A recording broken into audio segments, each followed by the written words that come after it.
Audio test, just testing the balance, test 1, 2, 3. Audio test 1, 2, 3.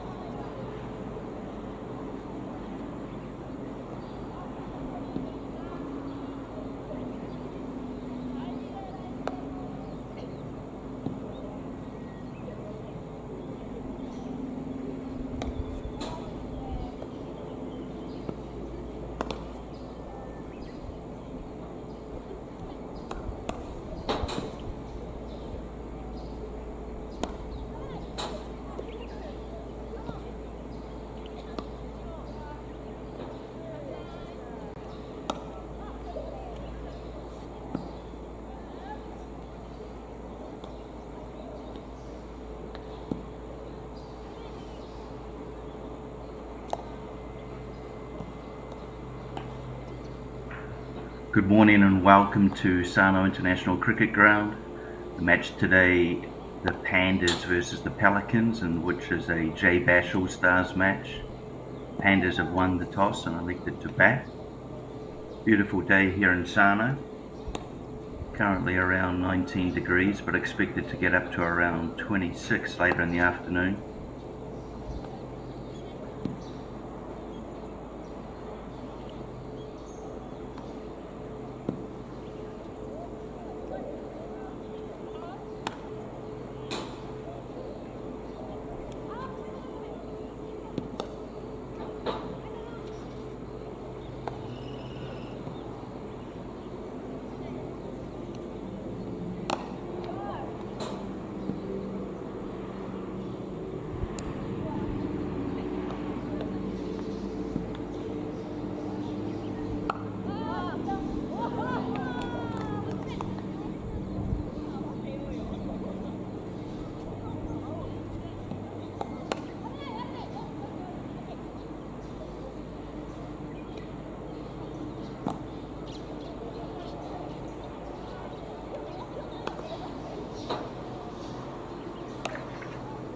So as I mentioned, the Pandas won the toss here at Sano and elected to bat. If I just run through the teams before we begin. We have captain for the Pandas, Erika Oda, Hinase Goto, Kurumi Ota, Meg Ogawa, Marina Kurihara, Nonoha Yasumoto, Palik Gundecha, Kazi Shaheen Mahmood, Shunali Ranade, Yurika Kitamura and Ayumi Doi are the 11 players for the Pandas. So say captain Erika Oda, part of the Japan national women's team of course, for a few years now, a very strong batter, and that probably played into her thinking when winning the toss and choosing to bat.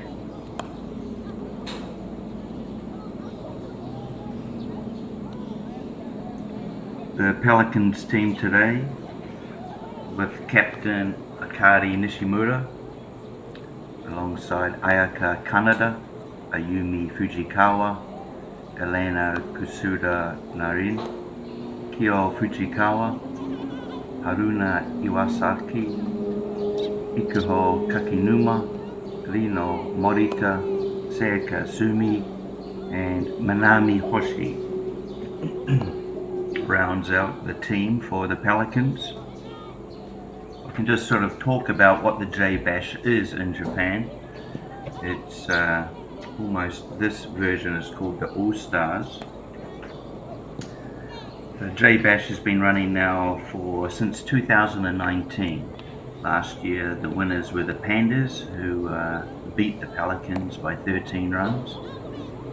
It's the highest level, I guess, of domestic cricket here in Japan for the women's game.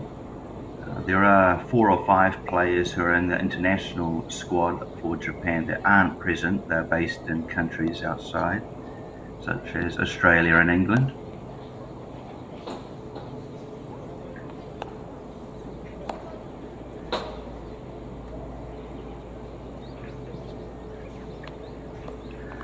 J-Bash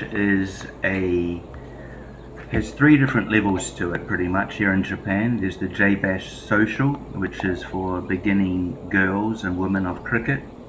There is the J-Bash Challenge, which is for hardball cricket players domestically. And today, the J-Bash All-Stars.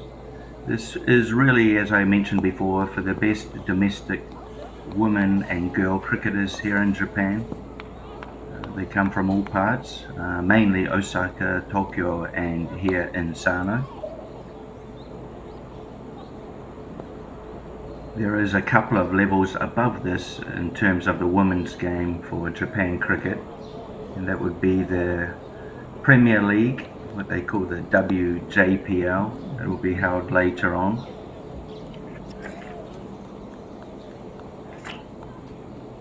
And actually the Premier League here in Japan invites players from outside, so a lot of international women come across for that Premier League tournament. We had players here last year from Hong Kong, Australia and South Africa, and I believe it will be similar to this year with also a lady visiting from Sri Lanka. So it's great news. It's just continuing to progress and improve the women's game here in Japan. I should take a moment to welcome viewers from wherever you're watching in the world, the Indian subcontinent through Fan Code app, and otherwise via the YouTube, the Japan Cricket YouTube channel. Please do hit that subscribe button. JCA love to have welcome members to their cricketing community, and if you do subscribe, then you are kept up to date with all the content that Japan Cricket has. The season's sort of in the beginning stages. There's been a few games already, both in the first division men's 40 over format. But a lot of cricket coming up in terms of the women's game and the men's game.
Welcome if you've just joined us to the Sarno International Cricket Ground. Beautiful day here, probably around 20 degrees, but expected to get a bit higher in the afternoon. Not too far away from a start here, 3 minutes by my clock. We have the Pandas who won the toss and elected to bat, taking on the Pelicans and what is called the J-Bash All-Stars here in Japan. Last year the Pandas won this contest by 13 runs, so it was quite a close affair. They said 138 is the target, and the Pelicans just failed in reaching that. There's been 5 previous J-Bash All-Stars events or tournaments held in Japan. The format's changed a little bit in terms of teams that were entered. Back in 2019 it was a 4-team round robin, which the Penguins won, the inaugural J-Bash All-Stars, but in more recent times it's been 2 teams, the strongest domestic cricketers here in Japan, taking on one another, the 2 teams, the Pandas and the Pelicans. Unfortunately no mascots to be seen, but we can see the umpires making their way out to the middle. The game today is on the artificial turf, not the grass wicket, which is just a few weeks away really from being used. It is early season in terms of the Japan cricket calendar.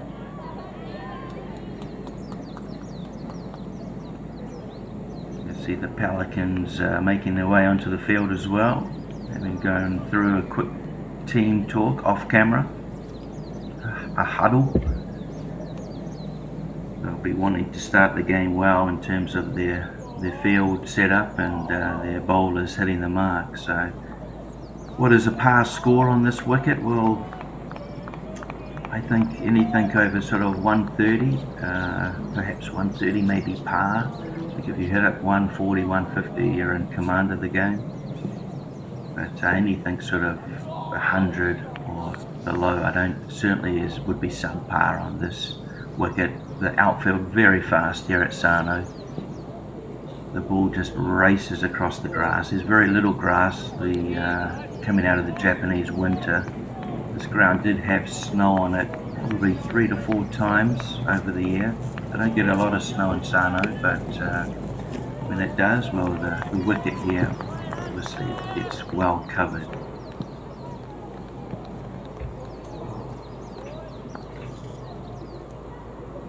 Looks like it is Yasumoto-san with the ball in hand. Oh no, that is Ali. Apologies. That is Elena Kasuda-Narin with the ball in hand.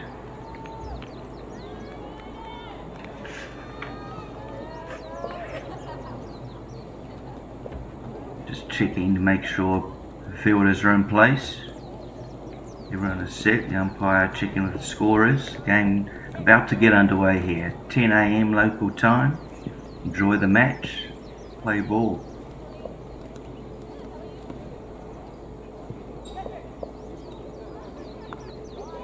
First ball just a little bit strained down leg and nicely turned around the corner. And as I said, the outfield here at Sarno extremely fast. The ball just ran across that boundary rope for 4 runs. What a great start for the Pandas.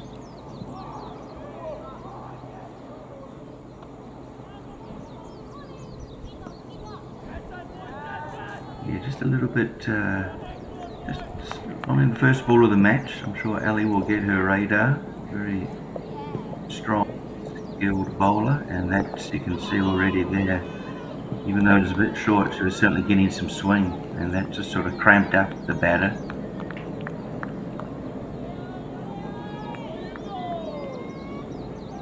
Goto, of course, on strike for the Pandas. Inase Goto played her cricket out of Doshisha University, and it's a good line there from Ali.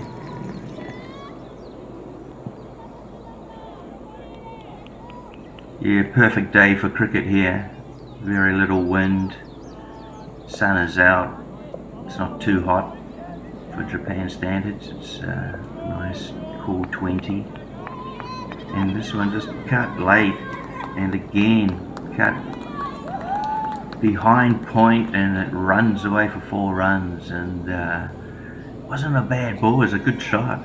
Goto, yeah, just went back on that onto her back foot and then just guided it behind point.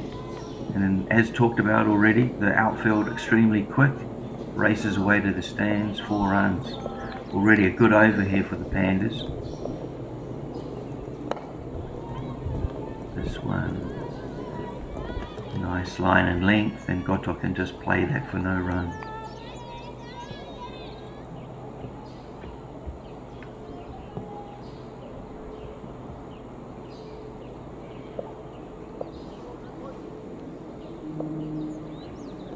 This one again, just a little wideish, and Goto just cuts it, but there's cover back there. Point looks like has been dropped out to the boundary, deep point, which would be good thinking, good change of field sitting there, and the way that Goto played that earlier cut.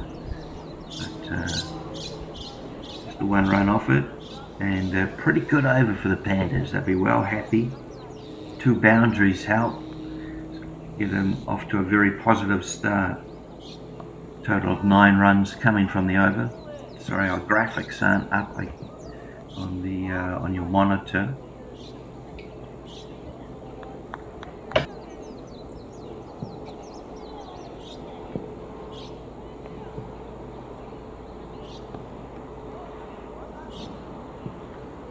So 9 runs coming from over number 1. Goto keeps the strike, that single at the end of the over, and plays this into the offside.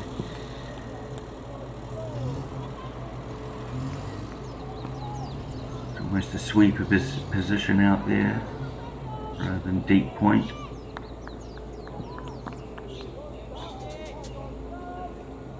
Springs on strike. Our other opener, which would be Kitamura-san, Yurika Kitamura. And that ball she just plays defensively. This is Fujikawa, the bowler from the school end, as we term here at Sano. The school end, this of course Tanama ground being previously a high school. Anyway, back to the cricket, Fujikawa. Yep, it's not a bad line. She probably wants to get a little bit tighter, but too good for the batter. We come back here from the Pelicans after the Pandas making a strong start in the first over.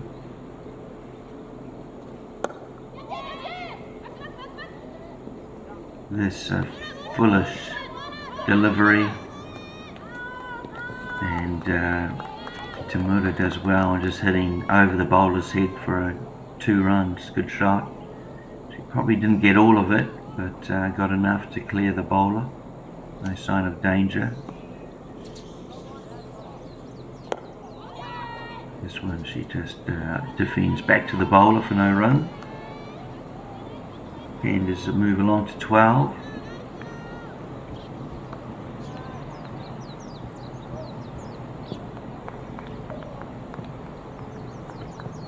Fujikawa again, just a little, bowling almost a sort of a 7/8 stump line. She'll probably want to get a little bit tighter in on the off stump on that, but nevertheless, no run taken from her final ball, and not a bad over. Pretty good start there. We saw 4 dot balls. It's always good in T20 cricket.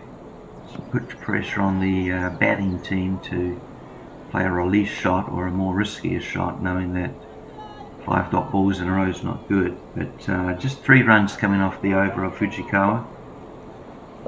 Back to the opening bowler.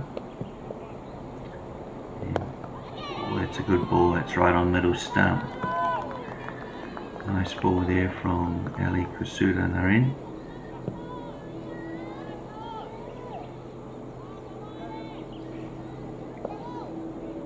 Keeps Goto just defending that, and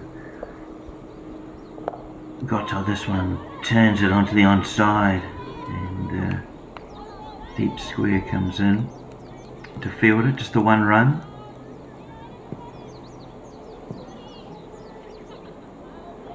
But, very positive here from Goto. She moves to 11 off her 9 balls, so good start for her. Very positive intent, keep the scoreboard going. Partner at the other end just playing and missing a few. Good ball there, of course, though, from Ali. Just getting it to move away from the batter.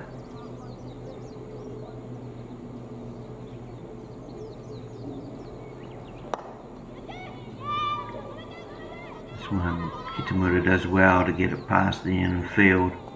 Not a bad ball at all, just as I say, positive intent there from the batters to keep the scoreboard ticking. Ideally in T20 cricket, you want as few dot balls as possible. So really positive intent from both batters here and looking to score runs. This one just guided down to short fine leg. And a run out. So, mix up. And the first wicket falls here at Sano. Just watching the JCA replay. Just mix up, and unfortunately her non-striking partner came down the wicket just too far. And nice fielding though from the Pelicans. They didn't have to execute the field and get it back to the keeper. But the first wicket falls here at Sano, 14 for 1. Pandas, after making a pretty positive start, just overcome an obstacle. A wicket will bring about the new batter.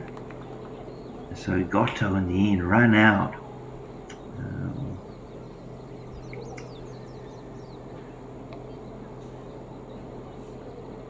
The first wicket to fall. Just looking to see the new batter to the crease. Looks to me like Kurumi Ota.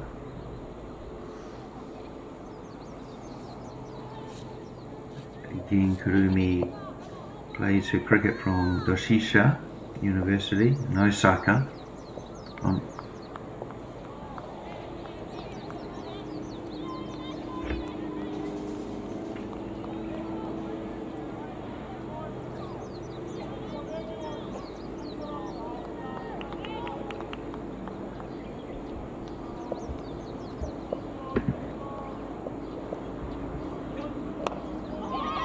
And just stroked lovely, just played out onto the offside. Deep point will come in to field that, and we can see a lot of movement there from Ali Kasuda. She's certainly getting some swing out of that ball. I imagine they're playing with the Newberry ball. But end of the over, 16 for 1. That wicket just brought the momentum back in Pelicans' favour.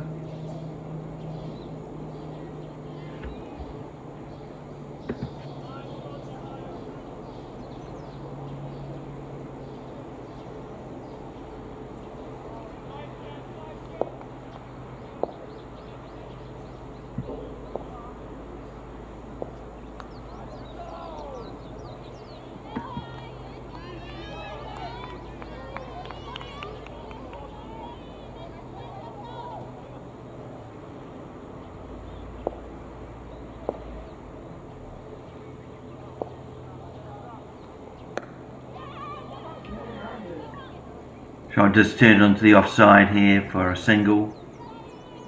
And this is Fujikawa again, bowling from the school end here. As previously mentioned, this used to be Tanama High School. Due to a fall in population, the students were moved to another nearby high school, and this became the centre of cricket for Japan. Left-hander on strike. Just eased onto the offside for a quick single. Lovely throw in from the field. That's good to see, and the keeper appreciates that. Well fielded. Big part of the T20 game, the fielding skill, the third skill, the batting, bowling, of course fielding. But a good start here from Pelicans. Eases this onto the offside, and it's another single taken off Fujikawa. They're just pushing her around rather than looking for boundary shots. She's really on the money here, Fujikawa, creating pressure. Again, this one just eased for a single. Just trying to see the fielder out there who returned the ball earlier for the Pelicans. Could be Sayaka Sumi out of Sendai University, who's an excellent fielder. I've seen her in action before.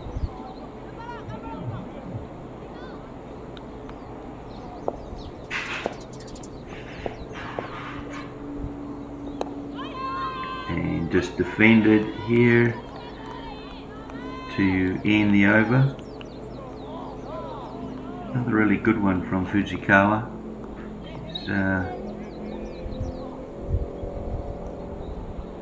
trying to update her stats at the moment. She's no wicket for 7 of her 2 overs, so she's bowled a number of dot balls, which is pleasing for a captain of the Pelicans, captain being Akari Nishimura. I find her behind the stumps keeping, number 22. After a really good first over from the Pandas, the Pelicans have brought this game back somewhat through their bowling and their fielding unit. Good run out earlier on.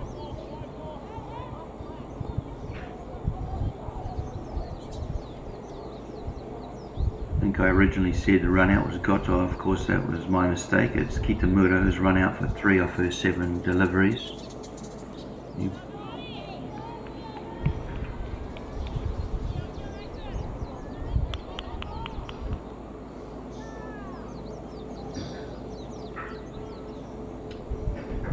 New bowler from the chain nets end, the mountain end I think we call it here, and this has been smacked for 4 runs. Good shot. And this is Keo bowling from the other end, and yeah, just a bit foolish, and wow, Kurumi did well just to sort of skip down the wicket and play a beautiful pull shot. She picked the gap and the fast outfield did the rest. Good shot. Again, Otta just comes down the wicket and plays a lovely drive out to mid-off for a single. It's good cricket from her. Goto at the other end doing really well in the strike rate as well for an opener. 14 off her 15 balls. Bit of a dangerous partnership this one for the Pelicans. Fujikawa comes in and we can see turn there, and that is a great delivery. Should be happy with the turn she got off that ball. It'll give her confidence, and just wonder if she'd prefer taking the ball away, bowl to the left-hander. She'd prefer.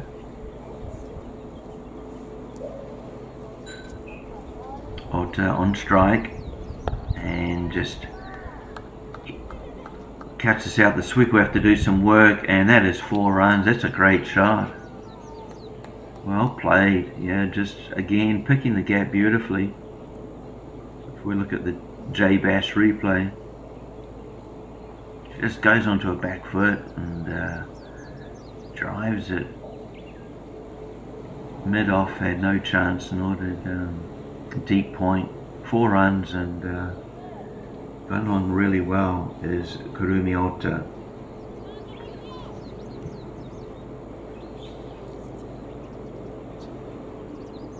One ball left in the over, and again it's a bit foolish, and Otta turns the ball nicely round the corner, well fielded, and a bit of a mix-up in the field, in the batters, safely back in the end, but they don't really want another run out this early in the innings. 5 overs gone, of course, one more over remaining for the power play. Ota really impressive so far with her innings. Just we've seen examples of her playing shots all around the wicket. I do believe she plays for KKR here in Japan, Kawasaki Knight Riders. Also perhaps for Doshisha University.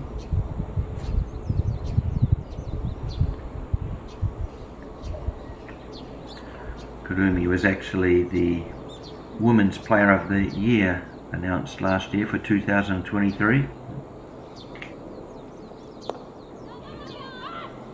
This time she just a bit of a mix-up here between batters, just as I say, being aware that they don't really want another run out, don't want to give away wickets in the game.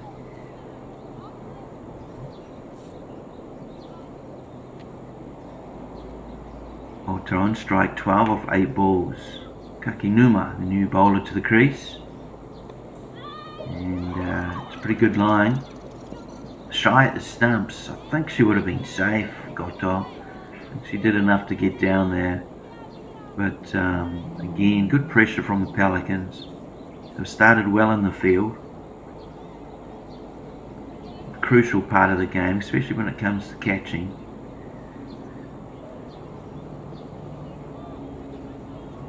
This level you can see catches being put down, but the big players step up and just another run here to the Pandas total. Moving on to 33 now of their 5 overs, so that run rate sitting at 6. Wickets in hand, of course, but I think the Pandas will be happy. They're back on track after a great first over from them. This time Ota just misses out. Played choosing correct decision making in terms of the shot. But, sometimes often hard to catch up with those wide ones down leg. Kakinuma looking to get back on target here, number 99. And this time Ota connects. Straying down leg was Kakinuma, and Ota just turns and pulls the shot. Fortunately there's cover down there for Pelicans, so just the one run. Ota will be a little disappointed she didn't pick the gap there, because she played this shot well. Good decision making, and as I say, she's already demonstrated she can play shots all around the ground. This time we see Goto trying to turn the ball square, missing out, down leg, no wide given though. Rebrushed the pad on the way through.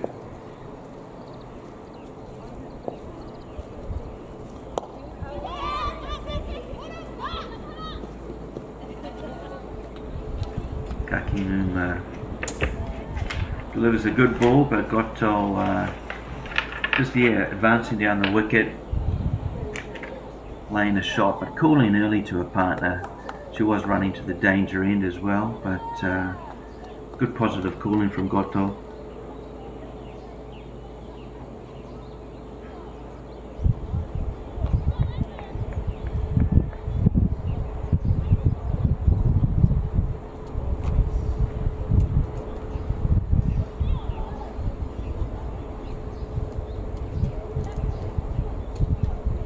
So 6 overs gone here.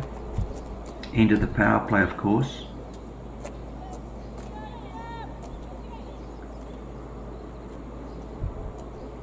Probably Ayumi Fujikawa, the best of the 4 bowlers used so far.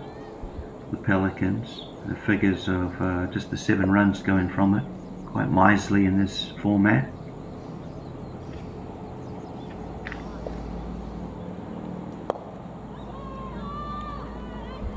Got to the right-hander. drives that, but for well fielded for no run.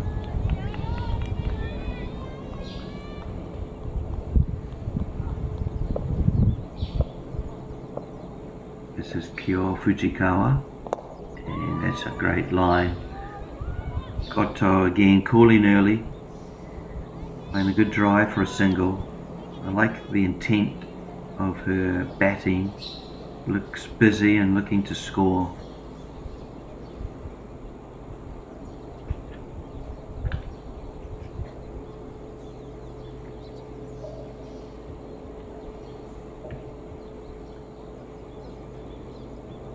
Fujikawa puts another good one, good line. It's the line that her captain will be wanting her to bowl, keeping it tight, not allowing these dangerous batting partnership of Otto and Goto to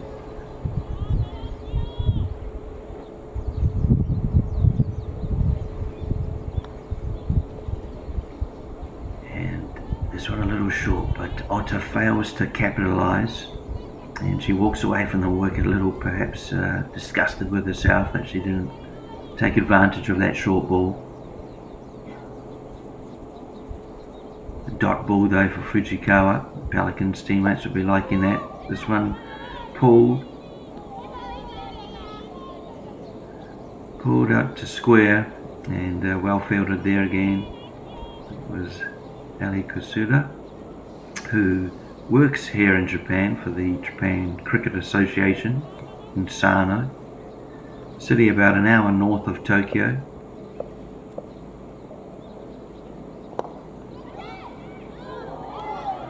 Just lands short of cover, and almost a chance there, but Goto played a nice stroke for no run. End of the over, a lot better one for Fujikawa, should be happy with that. Only the 2 runs coming from it, 4 dot balls, so Pelicans will be happy with that outcome.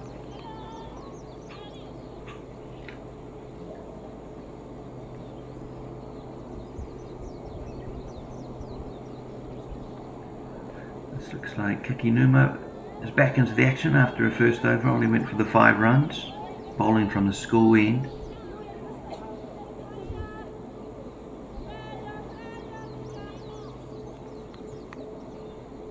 Bowling to the dangerous left-hand batter, Ota, and that's good fielding from the Pelicans. Thought about a run to the Pandas, but turned it down. Good accurate ball here from Kakinuma as well. Just a pretty good line and length, and those ones are hard to score off, and Ota did well to edge it away to the offside. This time she goes on the back foot, looks to cut, misses out, no run. More dot balls here for the Pelicans. Shimura will be loving this. You can hear her behind the stumps, just encouraging the bowlers and fielders.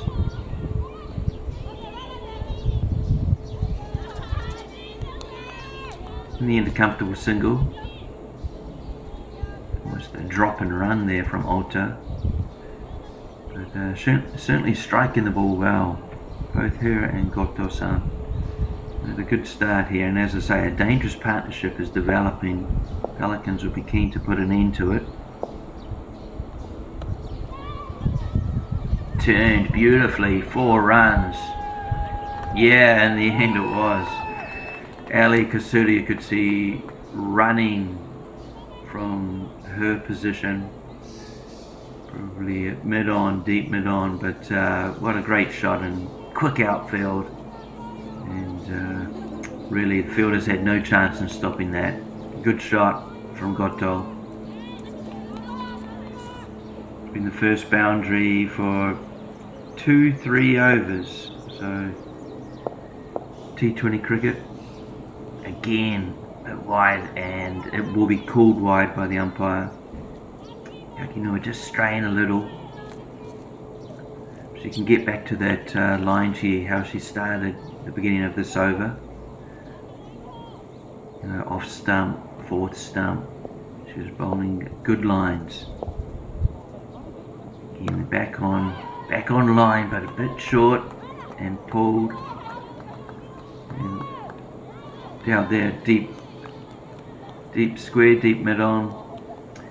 They saved the boundary, just a single run coming from it. 45 for 1. Pandas winning the toss and electing to bat. I think they'll be pretty happy with the start. First over, of course, got underway with 9 runs coming from it. Since then, they've sort of hovered around that 6 runs and over rate. But yeah, they'll be looking ideally for something over 130.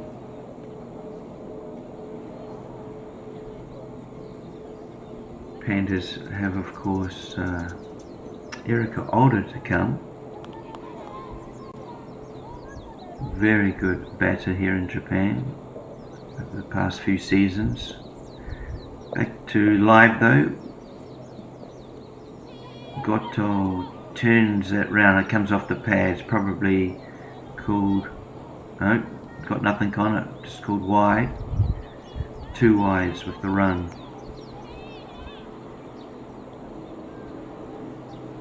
This is Seika Sumi. I mentioned earlier her fielding prowess. Now with ball in hand. Alter guides it lovely down to third man. Fielder has some work to do and they comfortably get back for 2 runs. Good shot. Alter really can play shots all around the wicket. We've seen her pull, sweep, drive, hook, and she can guide it down to third man as well.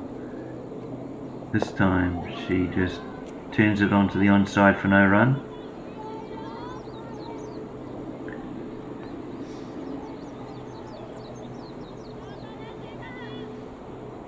Seika Kasumi playing her cricket originally at Sendai University.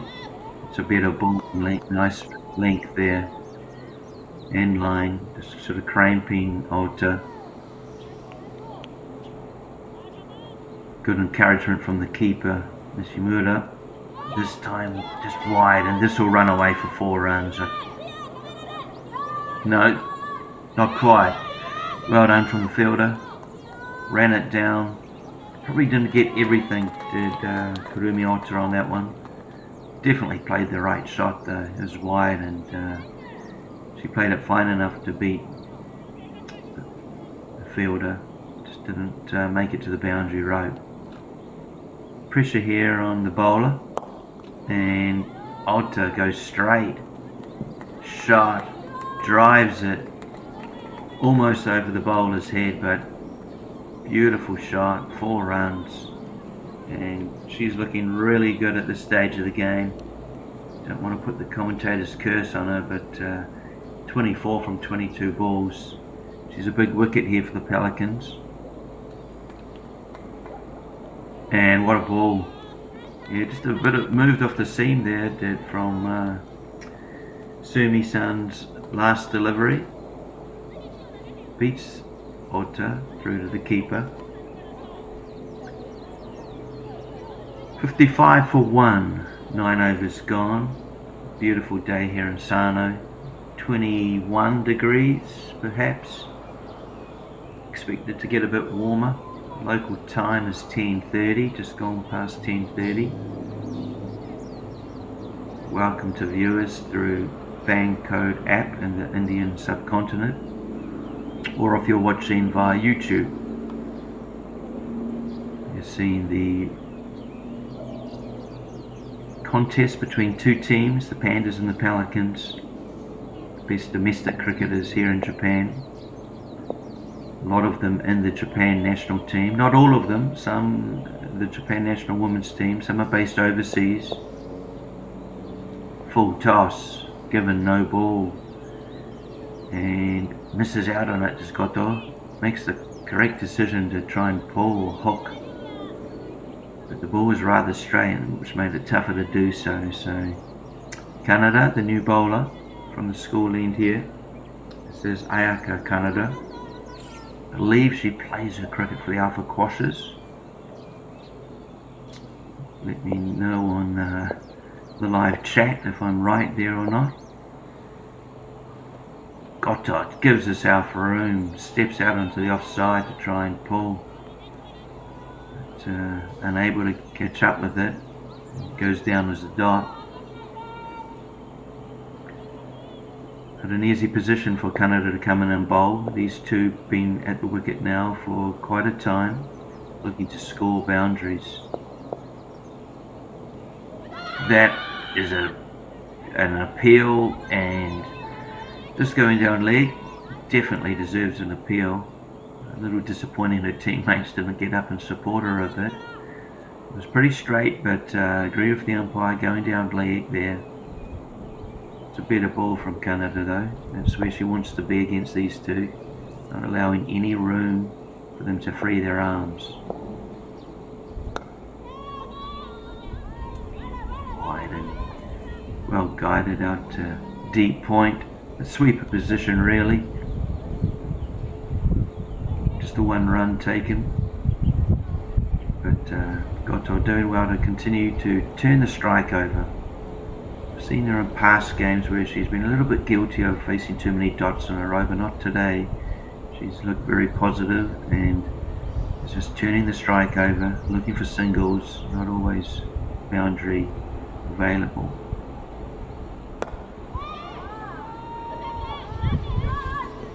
This will take some work, and it's Ali Kasuda who moves around to field that. Banner gets back for 2 runs. Alter again, just beautifully dissecting the field. Really good batting display from her this so far. She's got shots all around the wicket, but she's made good decisions. When she plays the shot, she's more often than not beating the field rather than hitting the ball to the field.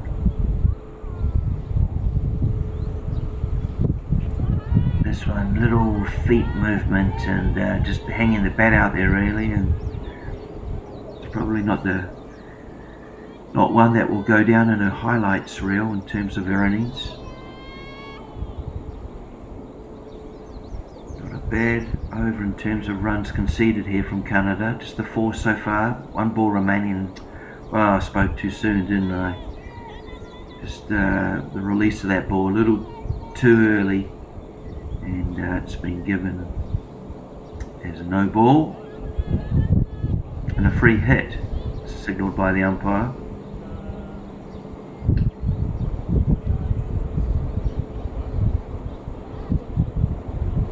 Canada in under pressure here. Otta looking to score, and beautiful sound off the bat and beautiful shot.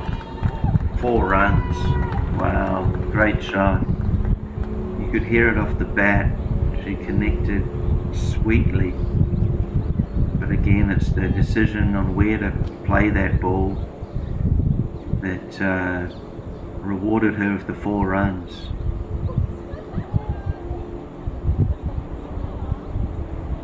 Ten overs gone here at Sano. 64 for 1. The Pandas, after winning the toss and electing to bat. There will be a short break.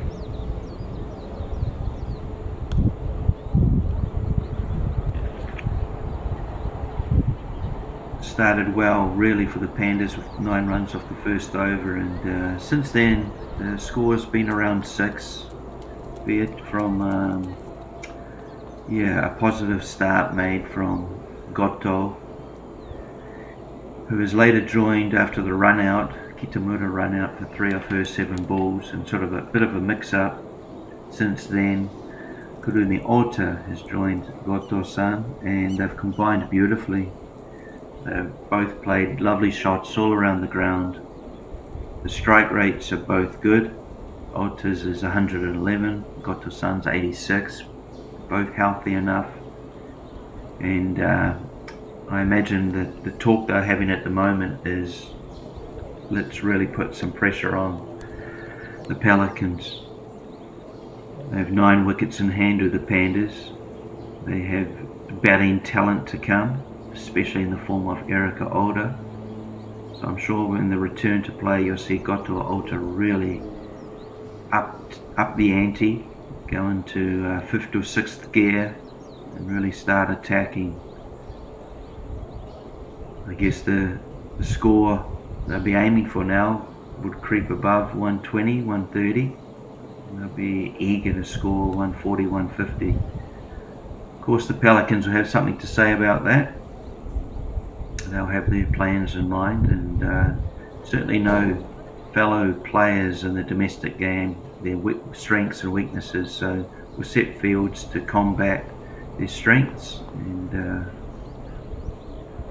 try and target their weaknesses. I'll take a break here, I'll be back. Hope you're enjoying the game.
Welcome back.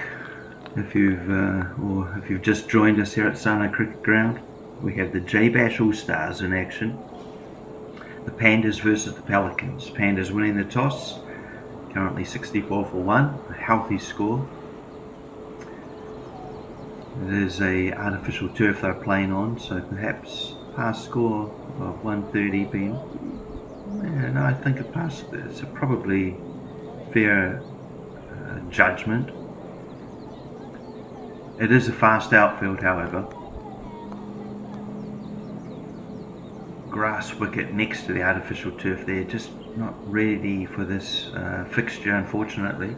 Should be in a few weeks' time for the Futures League, which is the men's competition, was under 23s, looking at the future and the youth of Japanese cricket. But back to this game. Beautiful day here in Sano, 22 degrees. Looks like Fujikawa from the mountain end is opening up, and as I mentioned, Alta and Goto in perfect position to really go after and attack this Pelicans bowling lineup. We saw the intent there from the first ball from Goto.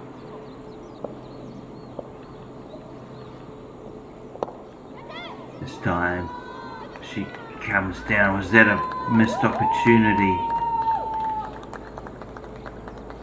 Just 4 runs was the result anyway from Goto.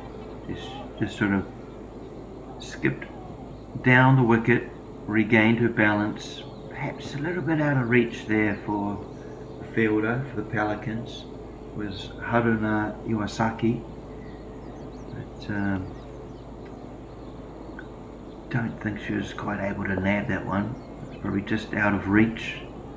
Result being 4 runs, and as I say, Pandas really looking to attack here.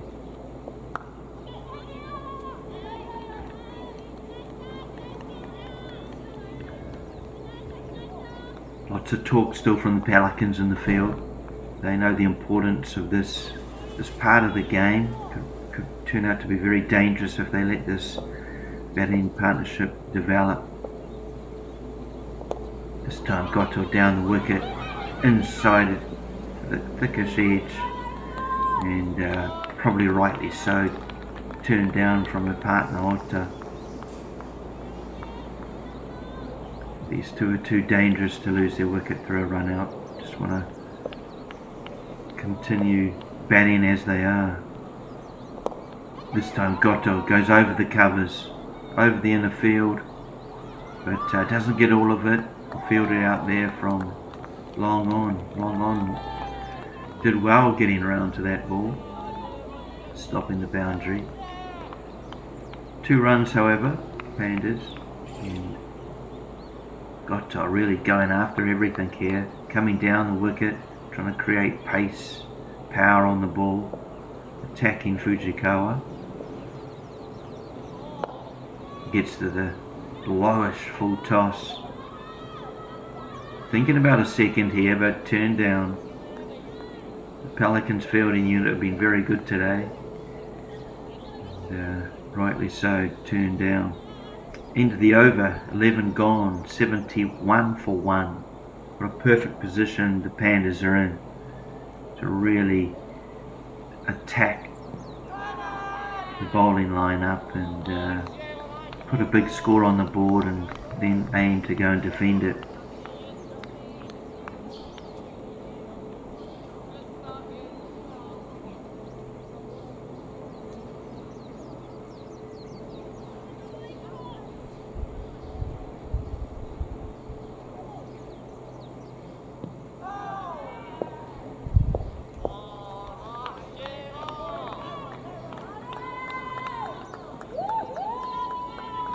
Four runs shot, and here's the J Bash All-Star replay.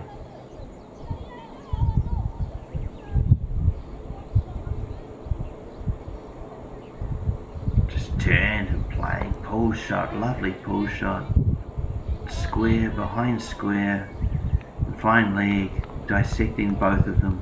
It's well played.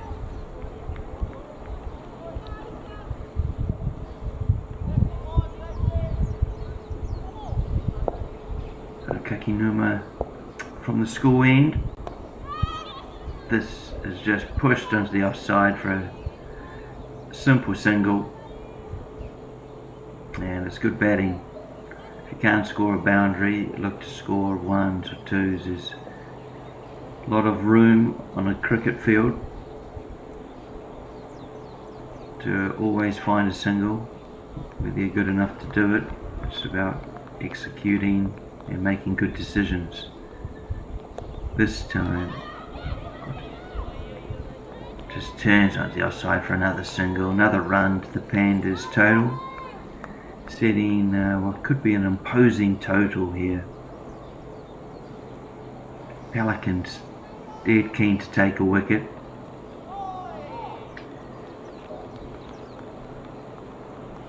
Kakinuma playing her cricket for the Fuji Far East Club and here in Sano.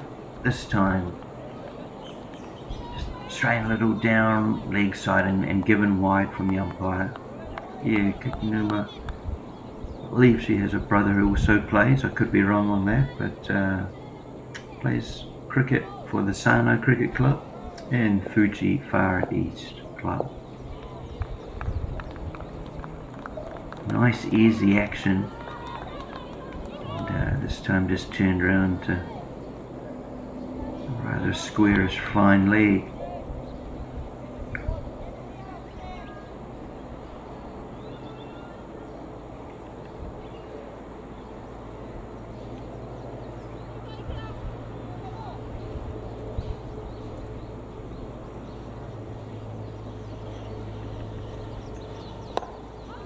Driven and chance for a run out, but throws astray. Just fielded there, I think, by one of the Pelican fielders. Just it was a small opportunity had she been accurate, but safely through. Another run to the total for the Pandas.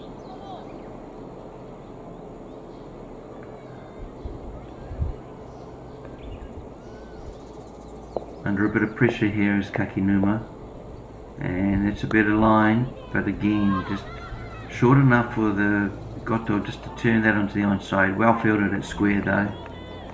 No run, and over conceded. And the Pandas now 80 for 1.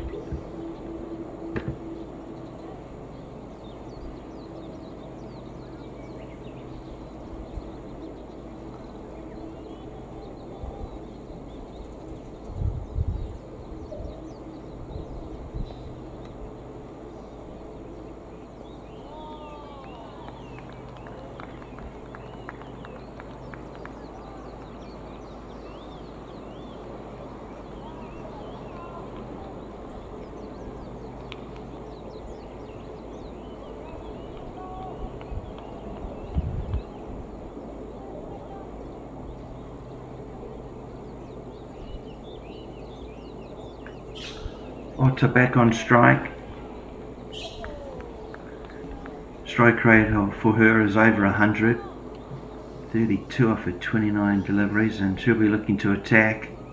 Full toss, goes to pull it, gets a rather toppish edge, and well, she's looking for 2, but there's no 2 there.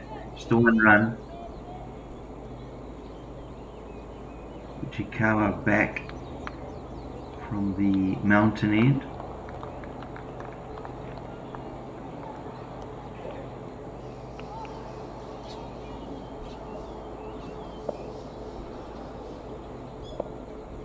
This time it's a better line and length, and Goto unable to do much with that. Turns it round to square. No run.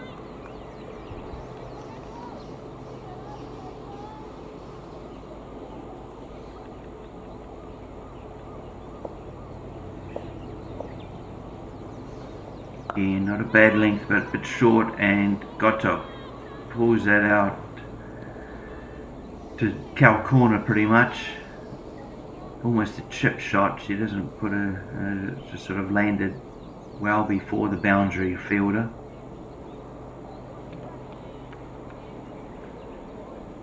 Just the 1 run coming from it. Fujikawa under a bit of pressure here, facing Oto and Goto. This time sneaks 1 through. It's a better line of length, and if Oto or Goto miss out, then Fujikawa certainly take the wicket. It was right on line.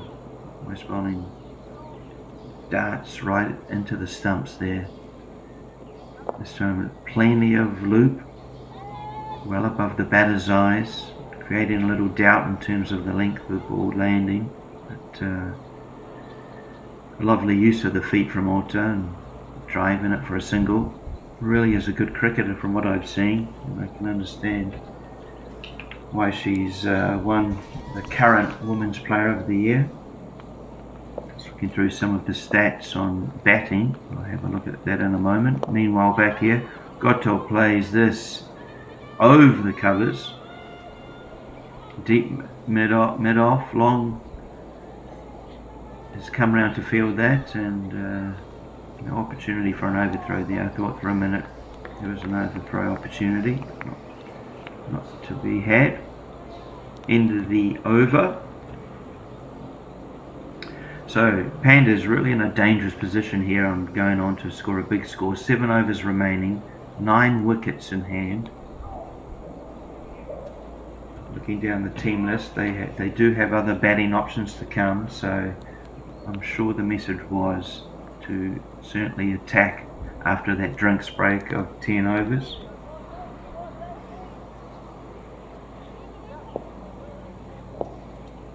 Kakinuma back into the attack. Goto coming, advancing down the wicket again. Fielded well out there by deep squares, probably backward square.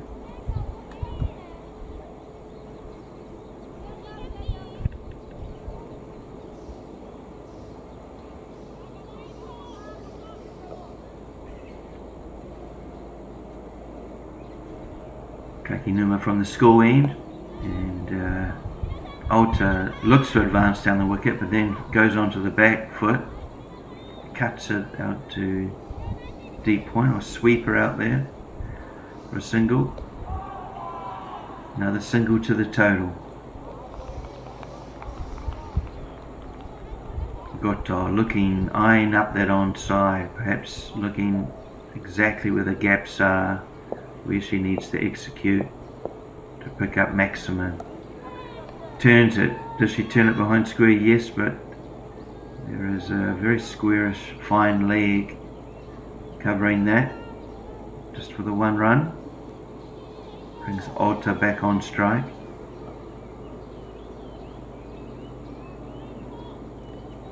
Nishimura, captain from behind the stump, still encouraging her field. She knows the importance of every delivery and the importance of this partnership.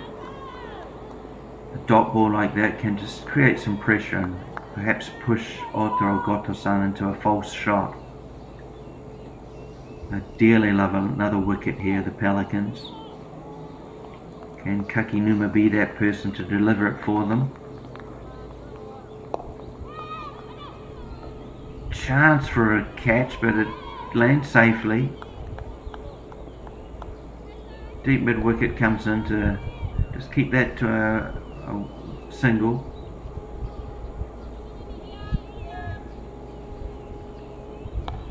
Been a pretty good over, this one from Kakinuma-san. Let's see how she finishes. One ball remaining. Goto comes down the wicket and taken. Looks to drive over Kakinuma's head. Probably gets a thickish outside edge that just spills out to mid-off. And great.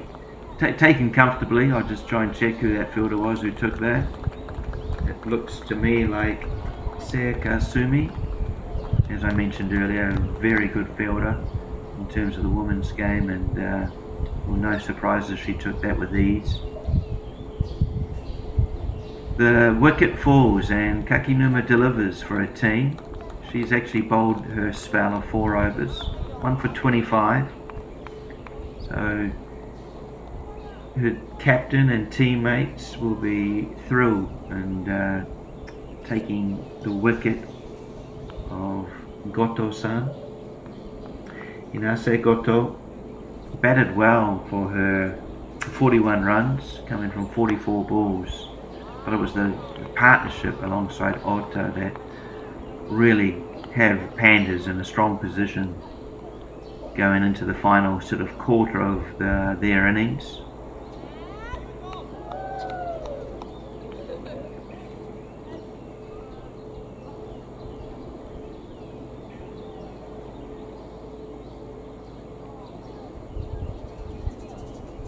Like, imagine Erica Older is the new batter.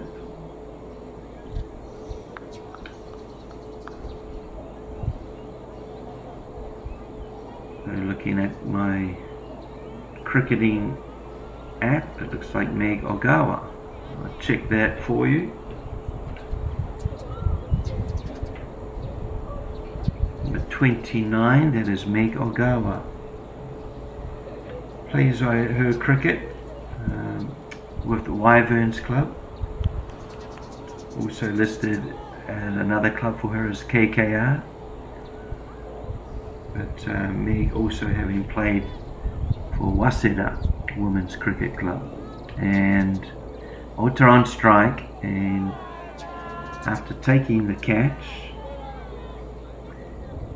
Sumi-san just veers a little wide, just doesn't get that quite right on the radar. Given no ball, free hit. Ota will look to capitalise. Does. Beautiful sound of off the willow. And 4 runs, great shot. Yeah, look, free hit given there. And we knew Ota was going to be targeting one of the boundary areas, and she just sort of takes a good couple of steps forward down the wicket. Plays a lovely shot out to deep mid wicket. Cow corner shot. This time Sumi back on target, and Ota just unable to do anything with that ball. Dot ball.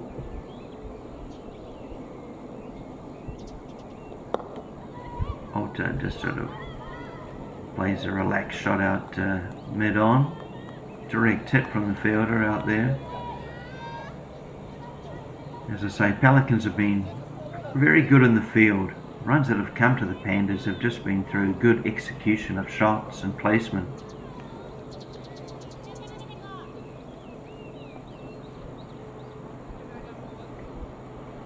Perhaps the only disappointment the captain Nishimura had were just some deliveries been a bit wayward. In the field they've been good.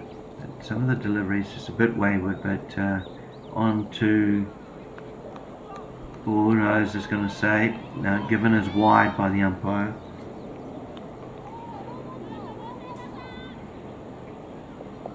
Lots of encouragement here from the Pelicans field for Sumi's bowling. Second over this one, that's back on target, and Ogawa, her first delivery, she just respects that one and defends.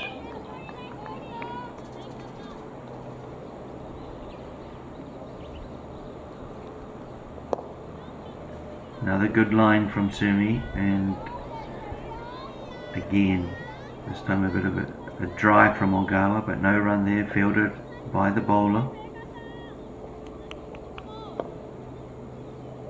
Feel this is an opportunity the Pelicans to, and wicket taken, bowled.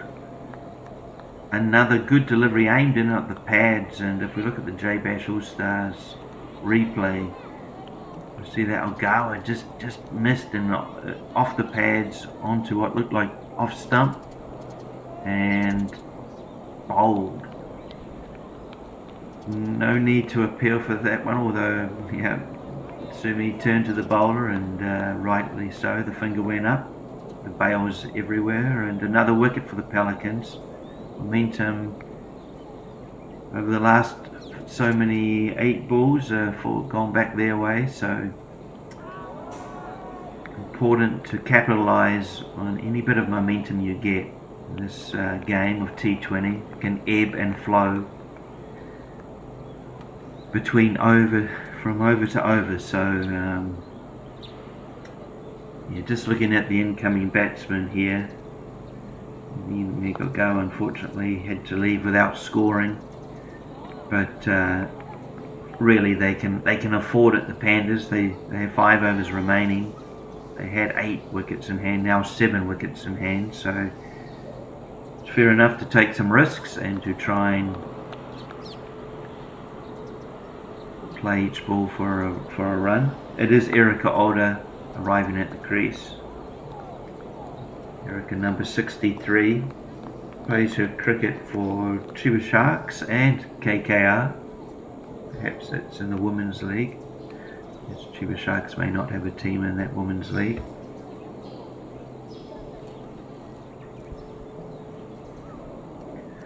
Erica, of course, been a part of the national women's team, as is her batting partner, Kurumi Ota. Canada in for her second over. Real whippy action there, and just down leg side for the first delivery, given as a wide, and because it's so wide they picked up on a single, so 2 runs taken. 2 wide, sorry.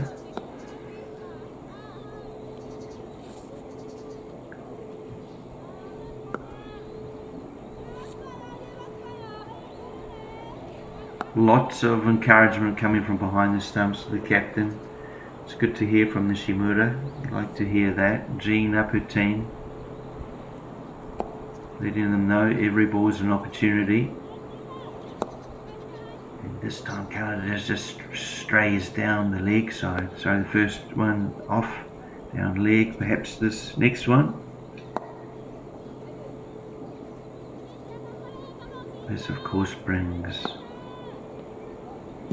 Erica Older on strike. I'll just check that. Yeah, it is Erica on strike.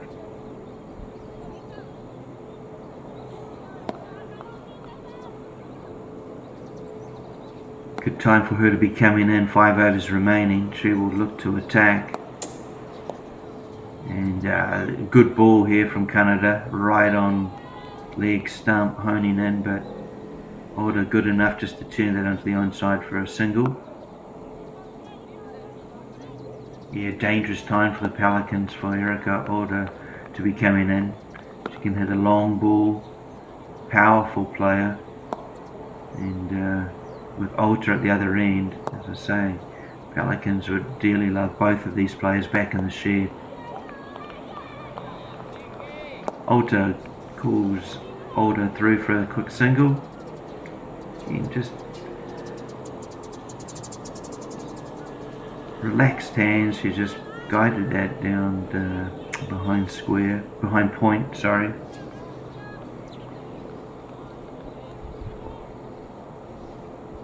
Canada's radar's back on target. Can she keep it there? She needs to against these two batters.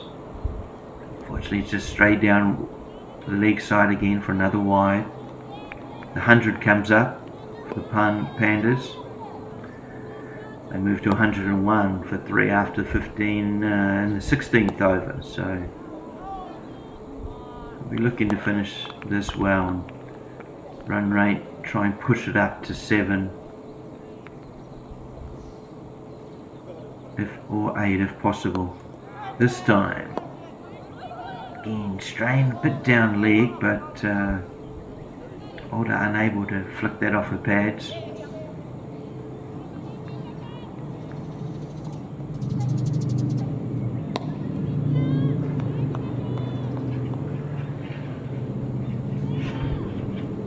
Erica's scored a lot of runs for the Japan women's cricket team, of course.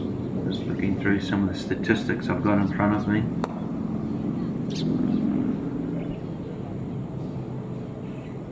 Wide ball again.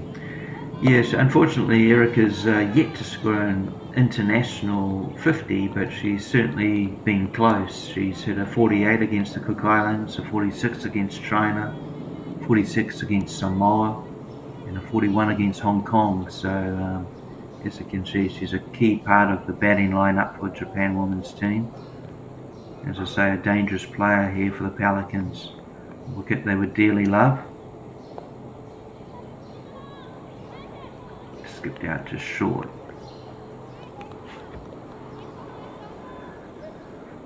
Short fine leg, who's probably on a 45-degree angle.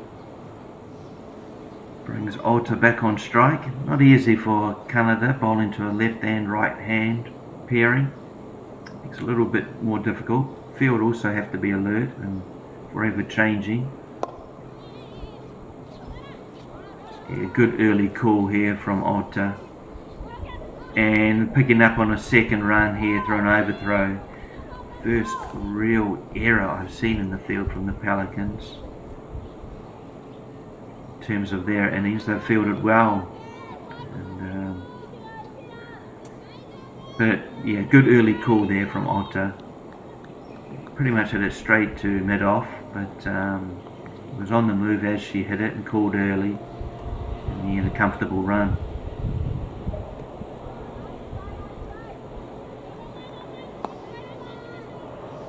42 or 40 balls. Can she go on to hit her 50? She certainly deserves one after how she's played today. She's hit shots all around the wicket, made good decisions.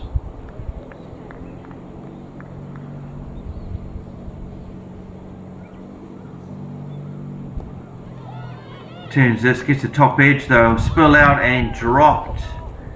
Dropped unfortunately. So perhaps the first mistake she's made in her innings. Alder turns this onto the onside, gets a top edge really, or leading edge, and well, square leg. Really should have taken that, but it was put down, and well, we'll see how much that hurts the Pelicans team in terms of whether Alder goes on and scores a few more runs from where she currently is. She's a dangerous player, so a shame for the Pelicans outfit. Up until now they've been very good in the field. Perhaps the bowlers have been a little guilty of bowling astray at times, but in terms of the fielding, they've been crack.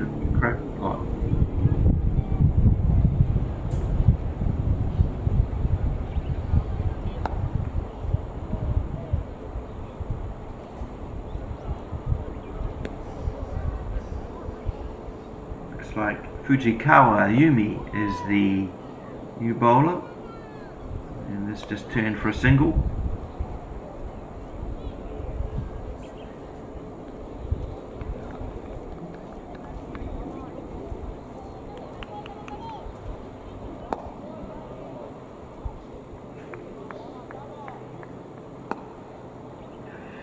And Fujikawa, has been quite miserly. Just 8 runs coming off her, 7 runs coming off her first 2 overs, so she's bowling well. Getting some turn. Certainly the line's been good. Just a single there. They'll be happy, they'll be okay giving up singles, the Pelicans. They want to limit his boundaries. Both know the power and the skill of these 2 batters. Both very aware that they're able to hit boundaries easily, so need to be tight with the bowling. This one's just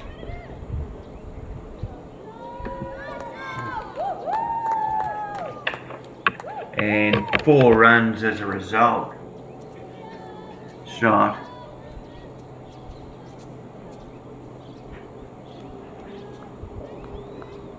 Just played it straight there, didn't she? And well, mid-on was too square to save that.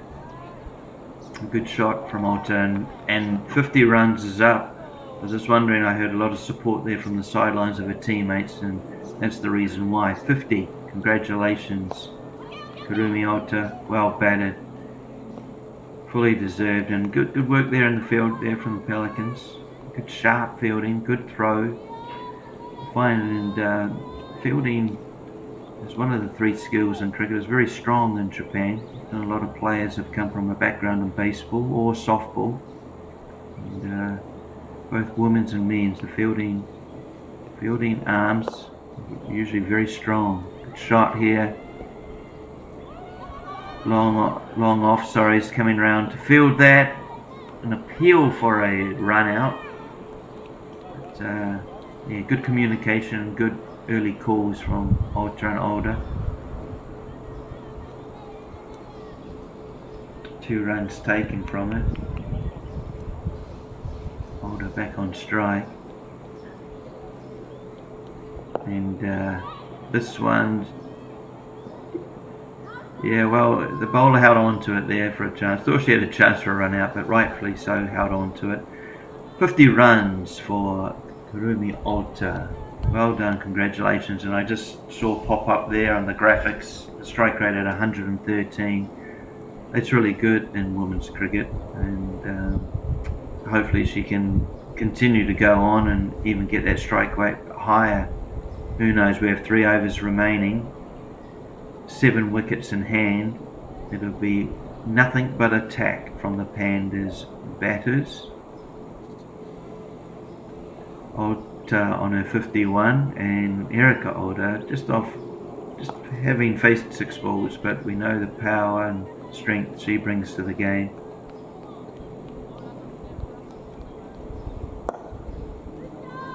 Ota goes high, straight, long, drives it, and drives for 4.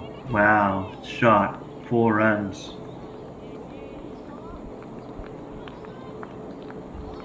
Just plays the ball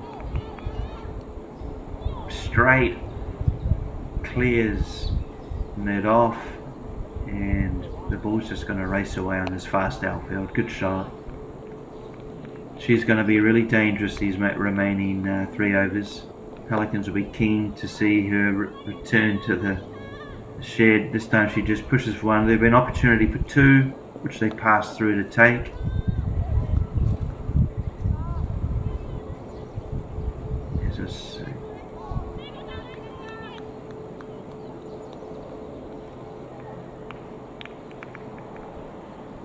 Sumi needing to keep it tight here against the dangerous batters.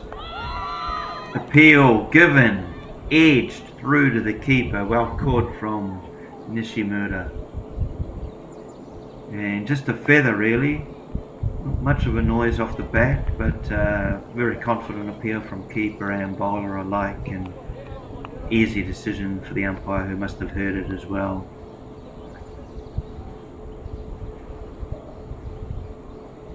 that brings an end to what was a very good innings from Kurumi Ota. 57 of 48 balls, and well, I guess the Pelicans feel they're limiting some damage that she could inflict in these final remaining 15 balls. 4 down now, Pandas. Score at 122. Ideally, they'd love to get above 140, maybe 150. So,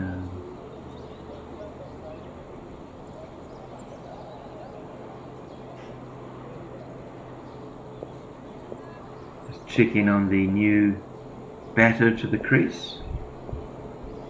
Looks like given wide. First ball is given a wide. It looks to be yes. Shaheen Mahmood Kazi is the new batter.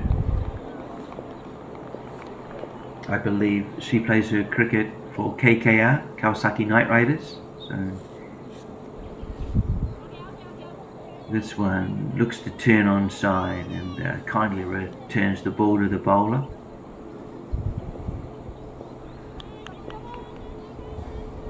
Pelicans be keen to get a few dot balls in here to the new batter to try and limit the damage to the score.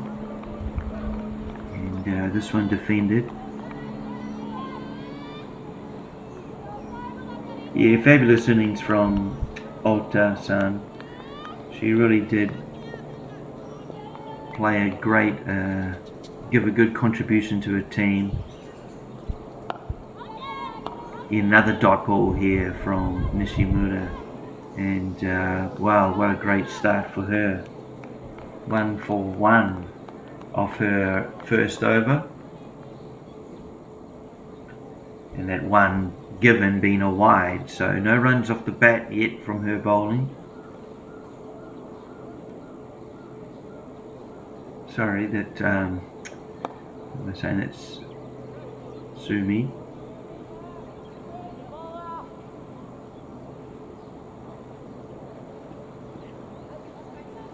Two overs remain here in the J Bash All Stars. Pandas 123 runs on the board thus far, 4 wickets down. So there's only one thing Erika Oda will be looking to do, and that's capitalise attack. This one she just turns onto the onside, quick single taken, and run. Looks to me like a run out. Yeah, good direct hit. I'll have to look at the replay for that one, but to me it was a sharp piece of fielding. It was always going to be a tight single. Oda pretty much had played it to square, who was advancing or attacking the ball in the field, not waiting for it to come to her. She was attacking the ball. Good pick up, throw. I'm just wondering if we'll get a replay on that. To me it was a direct hit, and well, well short of the ground. It was another run out to the Pelicans.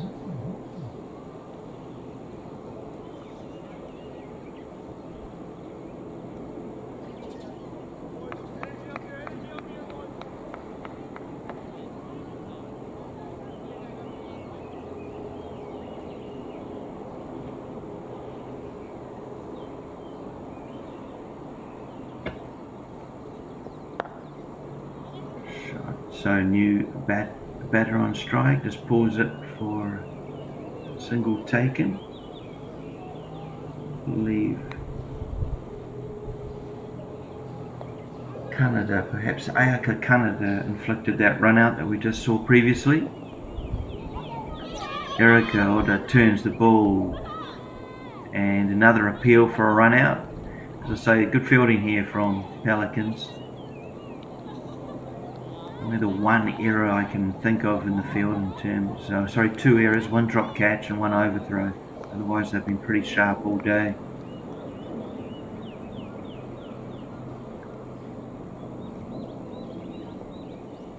And this is out on that one, so Renard, the new batter to the crease. I believe another KKR representative in cricket for Kawasaki Knight Riders. This time just misses out, goes to attack the ball, looks to play it to the mid-wicket area, but misses out. But good intent in the situation. 7 balls remaining in the innings for the Pandas. And this time just looking to ease it onto the onside, but end of the over. It'll bring the dangerous Erica Older back on strike for the remaining 6 balls. Currently 125. Love to finish on a big over, 10, 15 runs. Try and push that score up above 135, perhaps 140. It won't be easy off the bowling of looks to be Ali Kasuda-Narin. Of course, Alina played her cricket in Australia before moving to Japan over 12 months ago now. Does very good work for the Japan Cricket Association in terms of developing the women's game.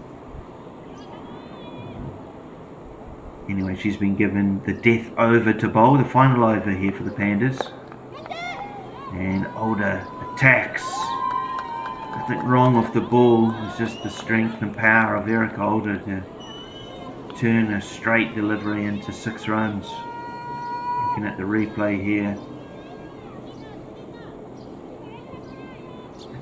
Just a little bit on the short side of where you want to beat Erica Older, but well executed shot, 6 runs. Good start to the final over for the Pandas. And that's a lot better length there from Ali, and just the single taken from it. But I imagine the Pelicans would love to have Erica Older off strike for as many balls as possible in this over. Just try and limit the damage and power that she can exert. She's a dangerous player. Ronaldo having faced just her 5th ball back on strike, and Kasuda-san beats the bat there. Should be happy with that. It's a good line and length about that 5th stump line, making it very difficult to score off for the new batter to the crease. Again, beats the bat. It's a good line. Another dot ball. So after that first ball 6 from Older, Kasuda-Narin has come back strongly, and dearly like to bowl these 2 remaining balls to this batter. Pushes for a single. Good cricket from Ronaldo. Aware of the form or the power that Older can bring, having faced more balls too. She's now been out there for 10 balls, and probably the best of the 2 batsmen to finish the innings for the Pandas. What can she do? It's a good match up, this one. Japan teammate against Japan teammate. Goes full in on leg stump. Deep mid on, coming back for 2, and a lovely throw in from the boundary, and well handled from Kasuda-Narin, and just taking the bails off, executing perfectly, and another run out, albeit one that the Pandas were quite happy to sacrifice, and trying to just get another run on the total. But in the end, Nada, being the team player that she is, gets run out, and as a result the Pandas only gain the 1 run, not the 2. So that brings us to the end of the Pandas innings. They will be, I believe, quite happy. I think they'll be confident that they can defend that in the second half of the game. 133 runs. 134 runs, sorry, by my count, for 6 wickets. So probably just updating our graphics, our scorers down there, but by my count, the Pandas finish on 134 for 6, and what is over par total We talked about pass score being probably about that 130, so perhaps if we just run through the scorecard, you can see there really the big contributions of Kurumi Alta 57 and Hinase Goto 41 really got the Pandas into a position of 134, a pretty healthy total, one that I believe captain Erika Oda feels that they could probably defend. Her 14 runs also was a good contribution, 11 balls. We may get a look in terms of the bowling figures for the Pelicans. We see there, here we go. The pick of the bowlers, perhaps they all went for relatively similar figures, but Kakinuma's 1 for 25 of her 3. No wicket for Fujikawa, but she only went for 6. Probably Ayumi Fujikawa only going for 4.5 runs and over was a good result in terms of the T20 format. So, in summary, the Pelicans will come out in around 8 minutes time chasing 135 for victory here at Sano International Cricket Ground. Hope you're enjoying the J-Bash All-Stars clash today. I'll be back with you in around 5 minutes.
Welcome back to Sano Cricket Ground.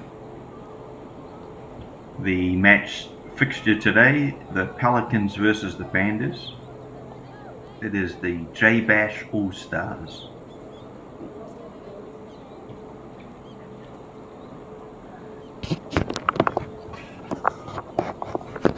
Choosing to bat first, the Pandas put on a score of 134 for 6. Pelicans will need to come out and chase that. And what is a perfect day here at Sano International Cricket Ground. It's probably around 22 degrees, may get up a little bit warmer this afternoon. It's 11:30 the local time. So lovely setting here at Sano, a town probably around an hour north of Tokyo. Today the J-Bash game is on number 1, unfortunately on the artificial turf. The grass is not quite ready, it's still early season here in Japan. But over at ground number 2 you may see in the distance there is a Hertfordshire, I probably say that wrong, but it's an English over 60s men's team who are touring or visiting Japan, playing games. Yesterday they played a women's team, a make-up of players. The Hertfordshire seniors put on 243 for 5 in a 35 over format game, which was chased well by the Japan women's selection. They managed 227 for 8 of their 35 overs. Main contributors were, no surprise, Kurumi Oto of 54, Kyo Fujikawa made 29, Erika Oda 22, and Haruna Iwasaki made 50 runs as well for her team. So some decent contributions, and you'll see, I guess, Haruna Iwasaki bat for Pelicans. Should be one of their key players to chase this total down. Of course, alongside captain Akari Nishimura, also has scored runs before, internationally as well, I believe. Akari scored a 54 in a T20 against Hong Kong in 2022, so she's got an international 50 to her name. There has only been, when I look at the history of Japan women's cricket, there's only been one century, international century made by Emma Kuribayashi against Singapore in 211, 126 she made that day.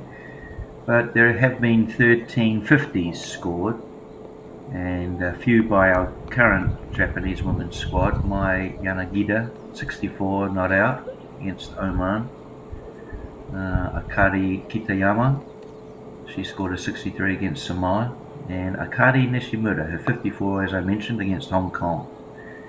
Erika Oda, she's been in the 40s many a time. I'm sure it's just a matter of time that she will pass that magical mark. She's well capable of scoring 3 figures. But anyway, back to the match. It should be an interesting chase here, and for the sake of cricket, let's hope it's a close one, and as a result, let's hope it goes down to those final 6 balls.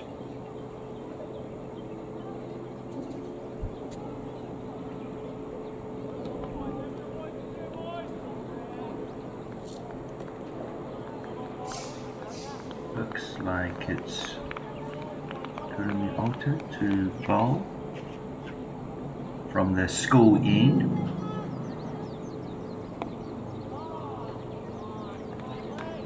Sekasumi on strike.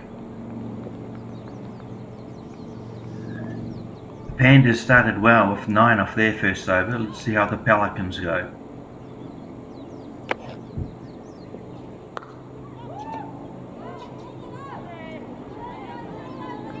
Leans back and plays a lovely stroke, sort of a cut stroke. Anyway, flies behind point, and 4 runs as a result. It's a great start for the Pelicans in this chase.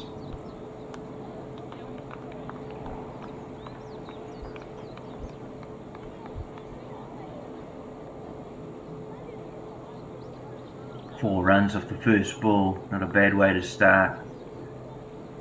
Just a little bit wide of, on the offside from Ota. I'm sure she'll get her radar back. Just wanting to bowl a little bit straighter to Sumi. And she does just that. A lot better ball. And Sumi just defending up to that. Got actually quite high on her in the end. Plenty of bounce in that artificial turf there. I think Ota would quite like that. Keep her standing pretty close.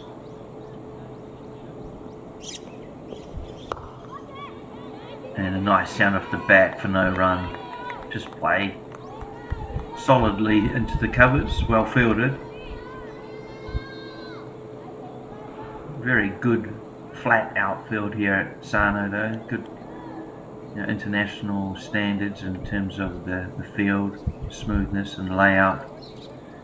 You can trust the bounce of the ball, which you sometimes can't do in some fields around the world. That's a lovely shot, played out through the covers, and in the end, great effort there from the fielder.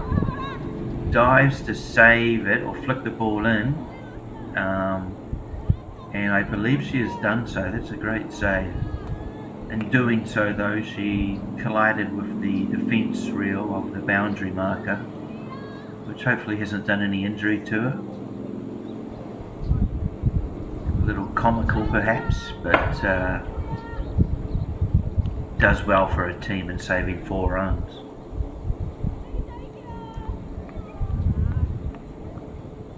Meanwhile, they did run 3, so it was good running from Pelicans.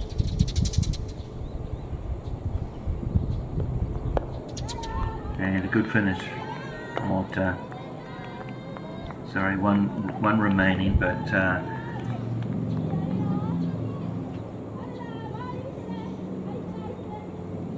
should be a really good chase this, and interesting battle between these two teams. Both vying that winner's medal.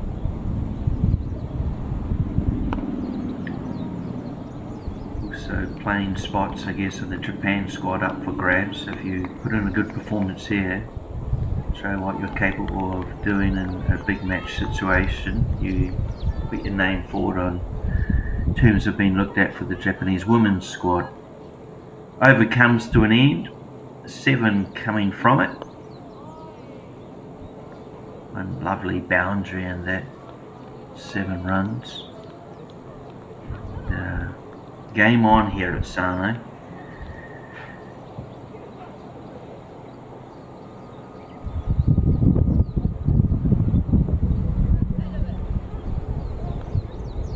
Some photos being taken there from a supporter of Japan cricket, or a keen photographer.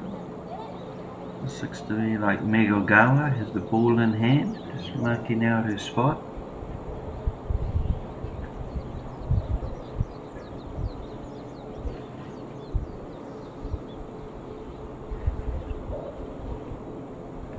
Meg Ogawa has took the most wickets in the Women's League last year, and that is cracked, but it's cracked out to point. Point does well in nabbing that ball. We saw how well the Pelicans fielded. It'll be interesting to see if the Pandas standards are just as good. Started well there. It was a well hit shot from Sumi, could have easily gone to the boundary, but fielder did well. Again, mid-off fields that with comfort. Yeah, as I was saying, there is a women's league here in Japan, which have 6 teams playing. Meg Ogawa playing, I believe, for Wyverns. this one's just a bit short and wide and will be called so by the umpire. But as I was saying, Meg Ogawa took the most wickets in last year's league, 10 for 89 over her round robin games, fixtures against other teams. Again, she's just strayed a little bit with that. Yeah, the women's league, there are 6 teams that play here in Japan. The Kawasaki Knight Riders, Sendai University, Door, Wyverns, Fuji Far East Cricket Club, and Women in Blue, which must be surely part of the Men in Blue outfit, which is great to see, the Women in Blue team. And another wide one from Meg. She's just not at her best here. She can bowl a lot better than this. Actually had the pleasure of playing alongside Meg Ogawa in the Embassy Cup game for the Anzacs, Australia-New Zealand team. And on that day she bowled beautifully. Took a couple of wickets, but just nice line and length. Let's see if she can get back to that, her best. Sumi steps out, wallops it out onto the offside for 4. Lovely shot. Sometimes on a bad ball you aim to do something and you don't execute so well, not on this occasion. She steps out, waits for the ball and just pushes her hands through it. Lovely shot, 4 runs.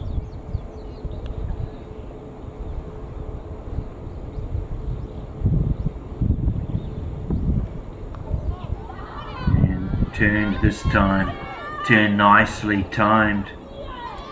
And 4 runs, yeah, not probably 40-45 metre boundary out there, but played the shot well. And as we talked about in the early innings, it's a quick outfield Sano at the moment. Grass almost recovering from the Japanese winter and snow. Not a lot of snow, but 2 or 3 times the ground would have been covered. But it's almost like a concrete. It's not hard, but certainly looks dry. We'd think of it as a drought in New Zealand, looking at the colour of the grass, but it's just yet to grow, really. Another run here for the Pelicans. Good positive start from them.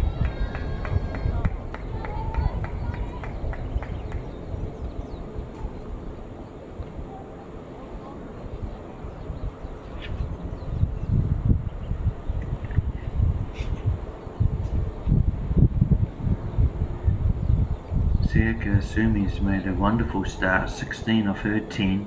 As I say, playing the cricket at Sendai University Women's Club.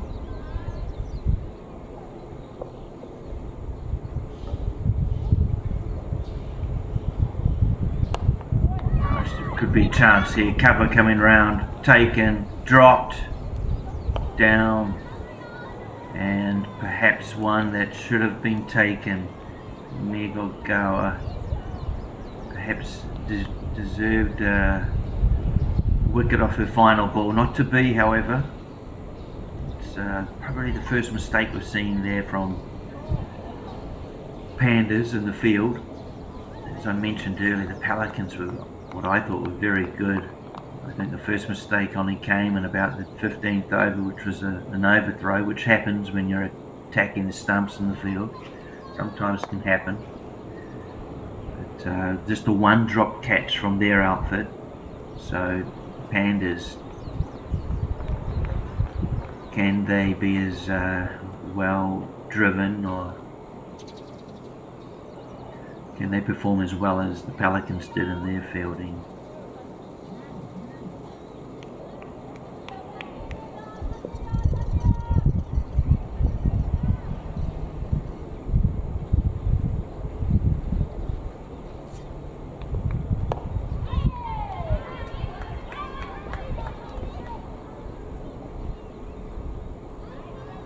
Pushed out, so I think we'll to total.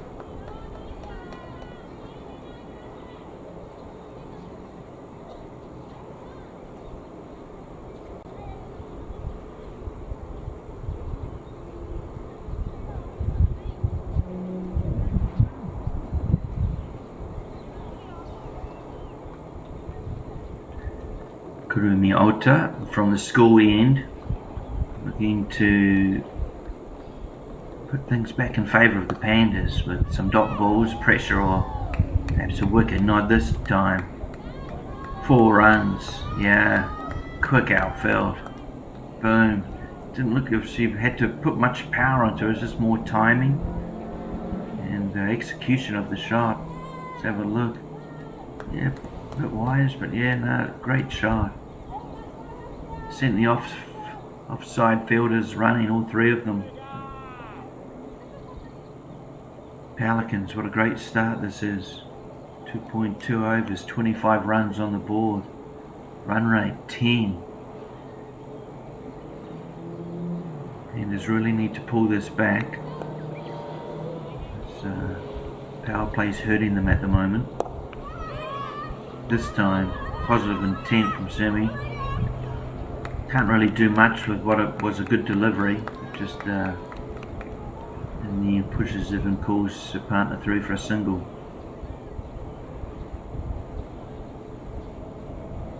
Could this be the partnership for the Pelicans to sum up what was Goto and Ota-san's partnership for the Pandas? Really put them in a strong position, that partnership. Can this do the same for the Pelicans?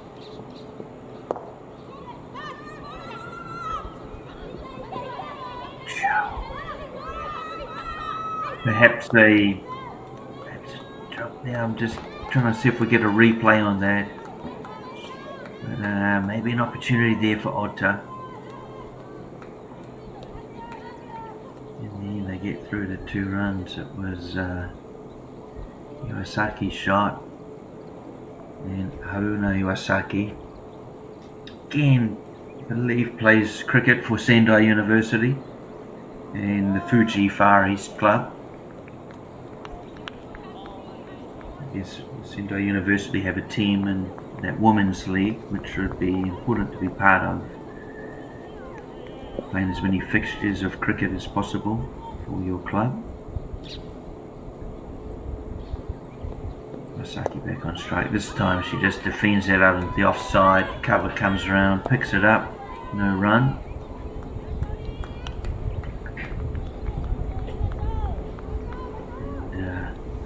Masaki just almost stepping away from the wicket to practice a more an attacking shot on the similar delivery. Let's see what she does here.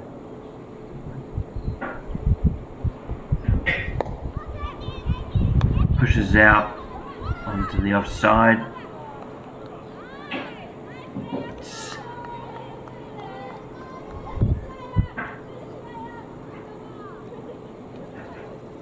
Yeah, just watching that throw that last ball rather than the batters.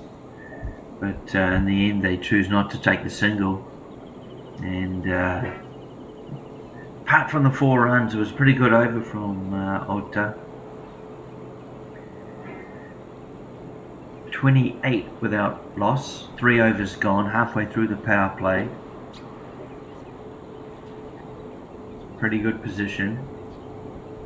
I'll look back and look at the stats later in terms of how the Pandas were placed after their 6 overs of power play. Really important part of this concept of the game, T20, first 6 overs, with only 2 fielders outside of the ropes rather than 5 later on. Then it becomes an important part of the game to really attack or take it to the opposition, put pressure on. I know the Japan men's team through their coaching panel often look to do that, be attacking, willing to lose 1, 2, perhaps 3 wickets in those first 6 overs to attack the opposition, put heat on, pressure, scoreboard, pressure. Yasumoto of the ball here at the mountain end. Just pushed back, no run off the first delivery, should be happy with that. It was good to get the first one out of the way without too much damage. Should be looking to just bowl at that sort of off stump, 4th stump line against Sumi. Try and stop her Lovely. Well, she didn't quite get all of it, but did enough. Drive it over the bowler's head for a single. Impressive strike rate at the moment, as said Tasumi. 22 of 14 balls. Sayaka will be well happy with that.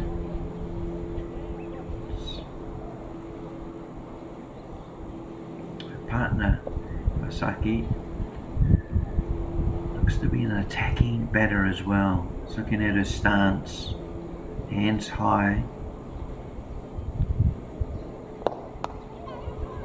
And looks to strike the ball hard. I like that part of her game.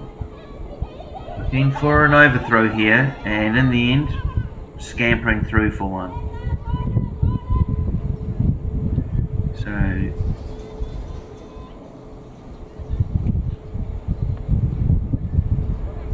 Saki.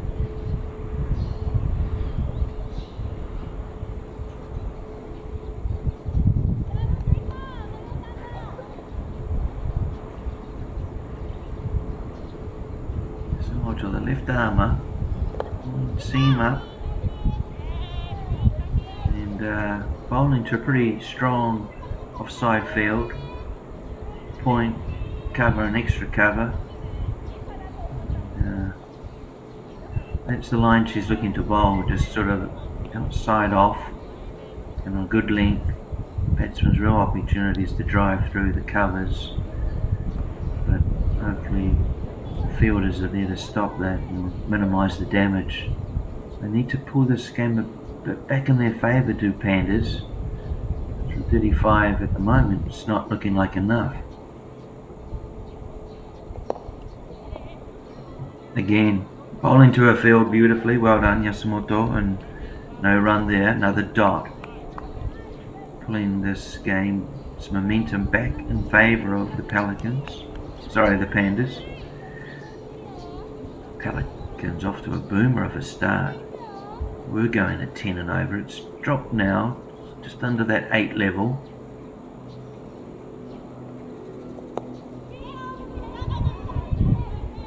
And reason for that is this over from Yasumoto.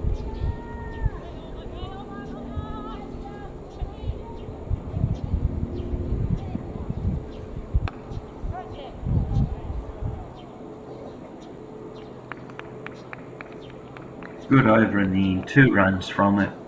Really important over in terms of the Pandas and in this power play. I'm pretty sure the captain, Oda, will go back to Yasumoto for another over.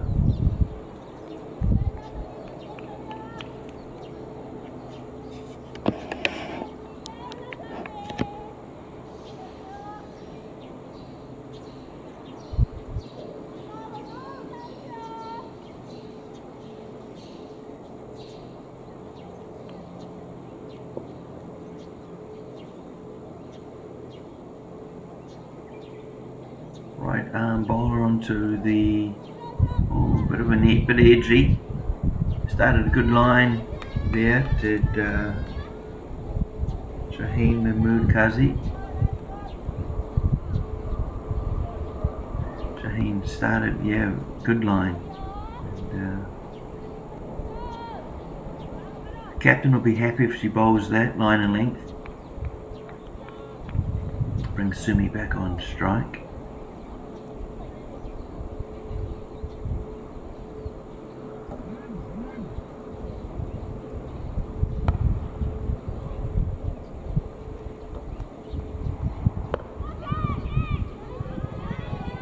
Again, nice bowling to her field.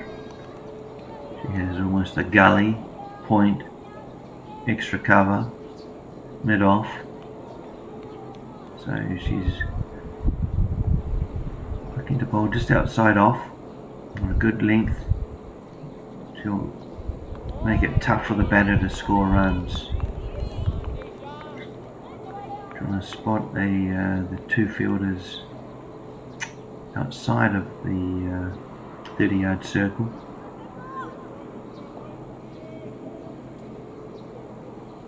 Yet to concede a run really to the bowler. So far there's been a leg by. This time not paddled but almost just turned, scooped onto the onside for a single. Just aware perhaps Pelicans that the rate of scoring runs has just dropped in the last sort of 8 to 10 balls. Still need to play with intent. Made a very good start. The momentum's just gone back into terms of the Pandas in terms of dot balls and lack of runs. Great over so far from Shaheen. 1 ball remaining. She's done a good job here.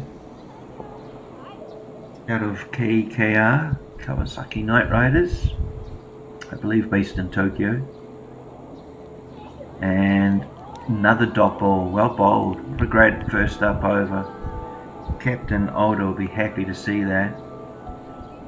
And she has a couple of options to go back to with confidence later on in this game. 1 remaining over in the power play. Be interesting to see who Older goes to. Whether she'll go back to Yasumoto or not. Looks like she has. And you can well understand that decision. Yasumoto from the mountain end started brilliantly. No wicket for just a solitary run. Left armour. Bowling to Sumi. Getting a bit of shape too there. But it's her line and length. Made her a struggle to score off, and the captain will be hoping this over is similar to her first one. Even if it goes for 4 or 5, they've really limited the Pelicans in the last last 20 deliveries at least. This time, just a little bit wide, but she's got cover there. Bit of a misfield. Opportunity for an overthrow, not taken.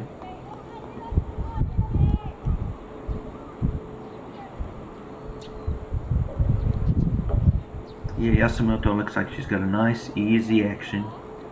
Left armour.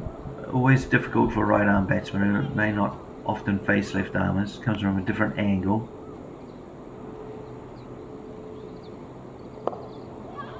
This time though, Iwasaki leads into it, steps across and blasts it over the covers for 4. Great shot. Let's hope we get a J-Bash replay on that one. She stepped across the offside. The ball was a wide one, the offside from Yasumoto, but well executed from Iwasaki. Steps across, times it, drives it, has the confidence to clear the cover fielders and does so. Good comeback from Yasumoto. With a bit of shape, it starts straight and sort of veers into leg, and half an appeal went up, but I believe it was an inside edge onto the pad. Hence the umpire decision. Very good ball line. Can she continue? Well played here from Iwasaki. Just turning it onto the onside. Square legs at deep square legs, so has little chance to stop a run there.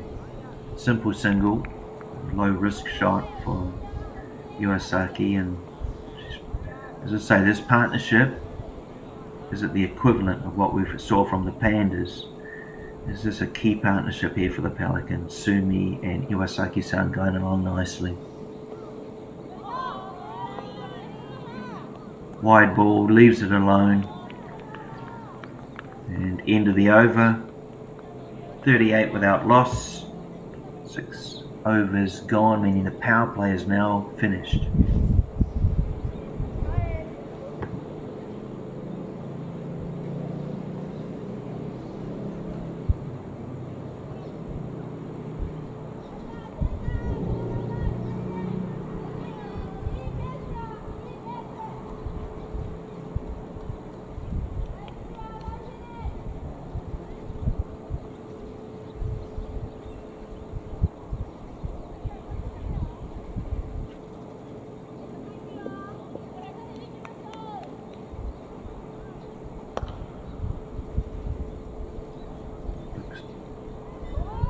And given wide from the umpire.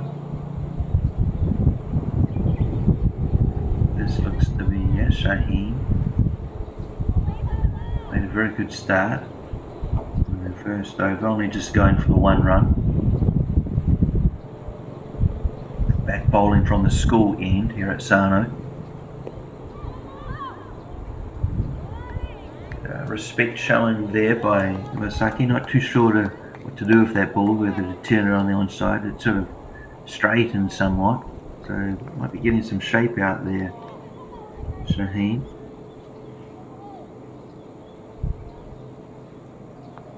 Bowler out of the Kawasaki Knight Riders Club. Quite a few of them here on display today. The Kawasaki Knight Riders.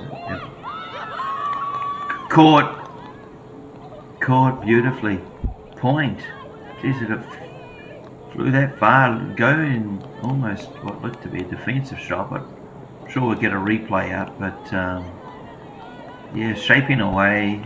Another good delivery, enticing the batter to play at it, which I believe goes to perhaps drive the fan, but it spills out to point taken, and the first wicket for the Pelicans falls.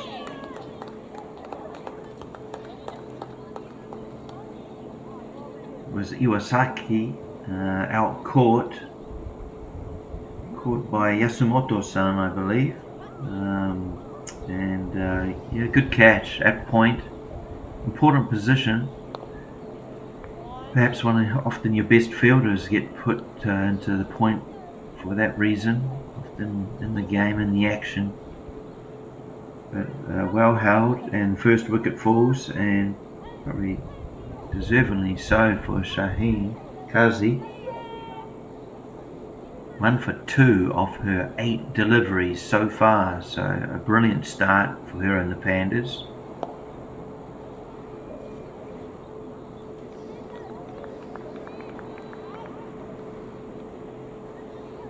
New batter to the crease is Ayaka Kanada.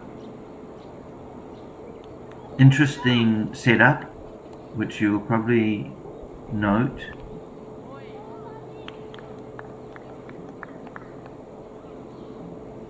A high back lift, and that ball has been given as no ball, and rightly so. And in that stance, it was difficult, made it difficult for Gunnar to actually capitalise off the loose delivery. But as you say, very high back lift, action or stance. You could say it's similar to a baseball stance. You can imagine the mid-wicket region is a big strength for her hitting zone. And she tries to capitalise on, but more edgy than bat. She scampers through for a single off the mark. But yes, Canada could be a very dangerous player if you put it in her arc. And that rightfully being able to hit through to the mid-wicket square region. It's a good line again and length from Shaheen. She deserved her wicket. Made a good start here for a Pandas team. The run rate at one stage was 10 and over. It's now dropped to 6, so some fight back here from the Pandas. It's come from good tight bowling. And that tight bowling being led really from Kazi and Yasumoto.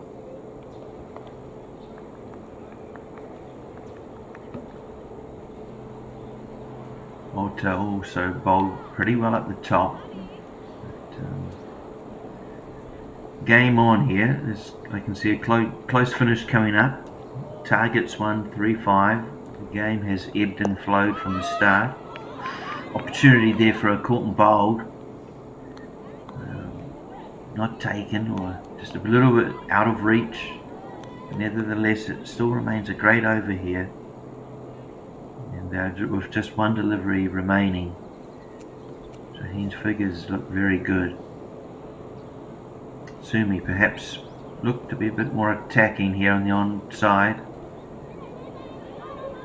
Tries to turn it around the corner, doesn't catch up with it. Over completed, 1 for 5 for Shaheen Mahmood Kazi. That is a great contribution to a team, and I'm sure Erica Odo will be looking to use her later on in the innings. Perhaps she may come back for the remaining overs, the final overs 17 through 20. She will continue, however, with the partner, Yasimoto.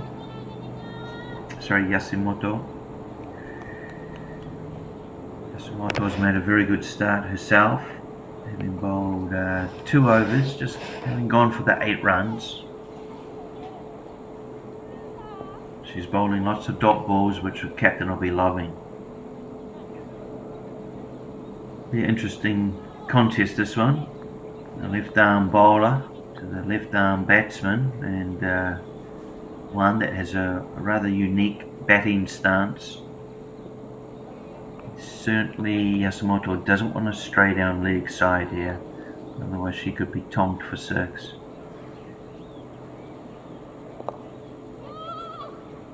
Canada gets a hold of it. She doesn't get all of it, it's an inside edge, but it's still good enough to beat the field. 4 runs.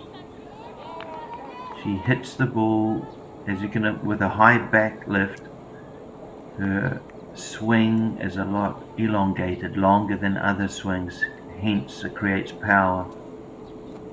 There are certain places as a bowler you'd be looking to bowl to this type of player with this back lift or high back lift.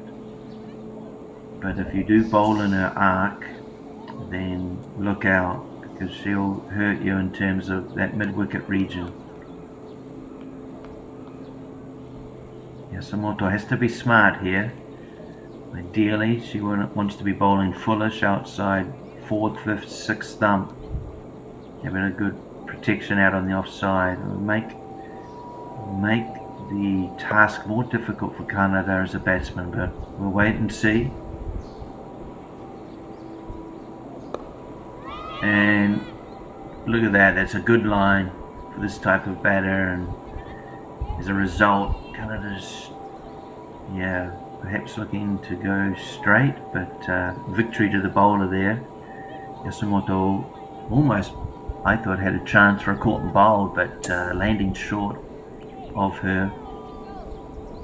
Brings the right-hander onto the strike in terms of Seika Sumi. It's been there from the start.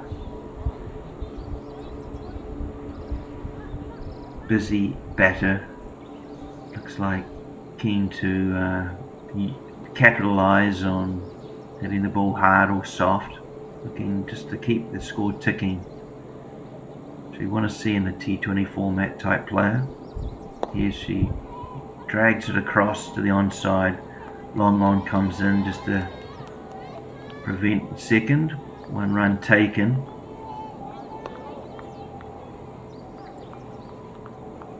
Yeah, Sumi's score 25 off of 26 indicates that she's a runner ball player. The ability to hit boundaries, but if not, always good on picking up singles or 2s around the ground.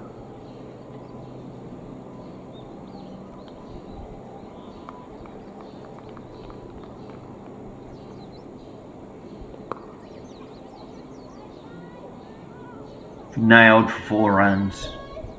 Canada showing her worth here, an aggressive player, and if you do put it in her areas, she's going to hurt you, and it's exactly what happened here. It was, the pace wasn't, she feels comfortable with the pace. Ball wasn't, was online, but it was just short enough for her to pick up and just nail it of the mid-wicket region, and Pandas will be happy to see the back of her if they can. This could really hurt them. Canada's approach to the game. Ideally Yasimoto needs to be fuller and more out onto that offside in terms of pitching the ball like there. It's a better line to this type of batsman, and the Pandas win that battle of the one ball there. So Yasumoto, perhaps they know each other quite well, these players. As I say, a lot of them will be all involved in the Women's League 6-team competition last year. And again, another good line to Yasumoto. You don't want to get too straight to her on down leg side.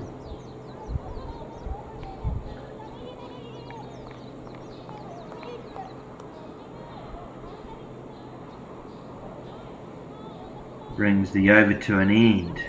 10 runs coming from it, from Canada's 2 fours. Both of them great shots.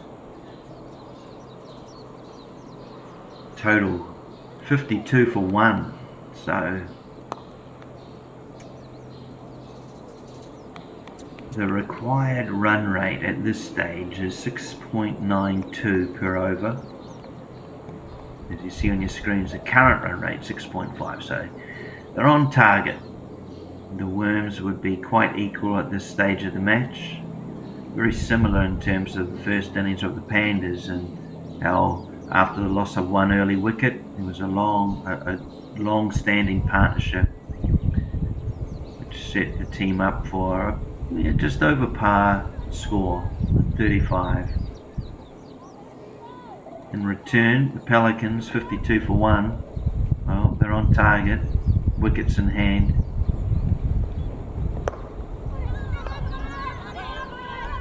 Gundecha, the new bowler from the school end. First delivery. Looks like a pretty good pace. Nice run up. Bowling here to Sumi, who's well set. Again, good line there from Gundecha. It's a nice line and length if she can put each delivery there. She's certainly going to challenge the batters. Both really in attacking mode at this stage. 8 overs gone, wickets in hand. So I just strained a little. Sumi half interested, stepping out the offside, going to cut, and then just deciding to leave the ball alone, take the extra and wait for the next delivery. Seems an intelligent batter, makes good decisions.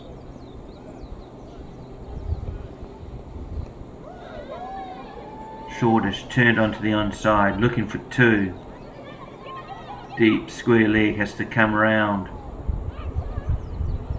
The throw probably a metre or so from the stumps, so perhaps just that small margin of error allowing Sumi to get back for a second run. They cooked and went early, so good communication and trust between the two batters.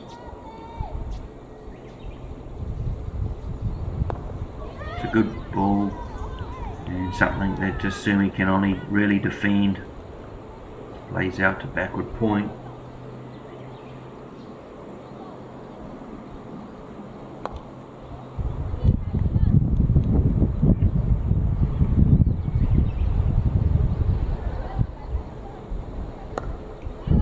This time pulled across the onside. There's space out there mid-wicket. There is no one there, and that'll be 4 runs. Good shot played. Seka, Sumi. Just looking at the replay here. It's just a little short. Nothing wrong with the line, but short enough for Seka just to go onto that back foot and pull 4 runs. A great shot. Her strike rate at 100. She's batting nicely, doing what her team needs her to do. Get them off to a good start and chasing down the score. This one perhaps a change of pace from the bowler. Palak Gundecha. She plays her cricket for KKR, another KKR representative.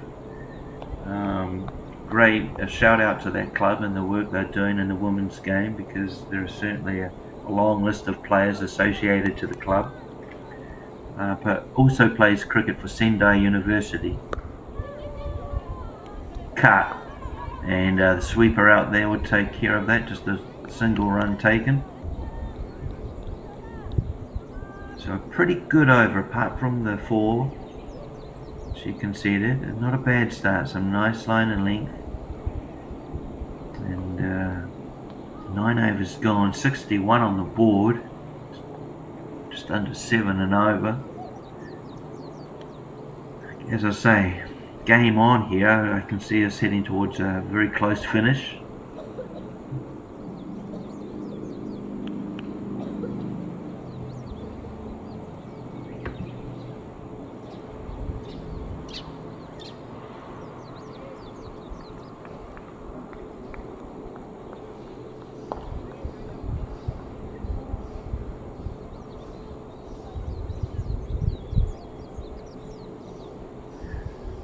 Just a reminder that this contest last year ended in the Pandas winning, only by the 13 runs, relatively close.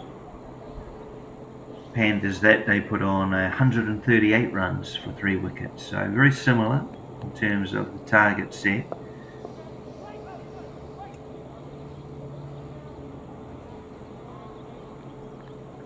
Megogawa back into the attack, better ball this time. Played without, it's a great shot for 4 runs. Thought she hadn't got all of it, but she certainly executed the shot to perfection in terms of field placement. 4 runs, hit pretty much over the umpire's head. Yeah, mid-on, mid-on in a relatively squarish position, unable to cut that down. Good shot from Sumi. She's probably looking to pick up the rate a little bit here to try and get a team home comfortably, but she knows 9 wickets in hand, but she's the person at the wicket currently. They don't want to lose her to a loose shot. This time spooned out past point. The sweeper comes round to clean it up, but 2 runs taken. That sees the run rate just get up over that 7 total, which would put them definitely on. They are on target currently, but unless the Pandas start taking wickets, this will certainly be in their favour later on in the game. Wicket needed here from the Pandas. What can they do? Megogawa's definitely found her line and length. A lot better from her. Once played was cricket for Waseda Women's Club, as well as Wyverns and KKR. Bowling from the mountain end here at Sano. What's turning into a pretty warm day. This one just a bit shorter, and mid-off is quite deep, so an easy single there. Brings Ayaka Kanada back on strike. Really important here to get the field sitting right. We're outside the power play, so 5 fielders are allowed outside the circle. Certainly for Canada, you expect the deep square, deep mid-on, long on. Maybe it's gone straight up though. Chance here. Keeper comes and puts it down, unfortunately. And what a great reaction from Meg. I'll go with the bowler. She goes and helps her teammate up, make sure she's okay. Not too disappointed after what perhaps should have been a wicket for her, perhaps her 2nd wicket, but goes back to her mark. Opportunity lost for the Pandas. Could that come back and hurt them? This time wide and pulled round the corner. Too much for square leg. Deep square, was unable to cut that off in 4 runs. Good shot.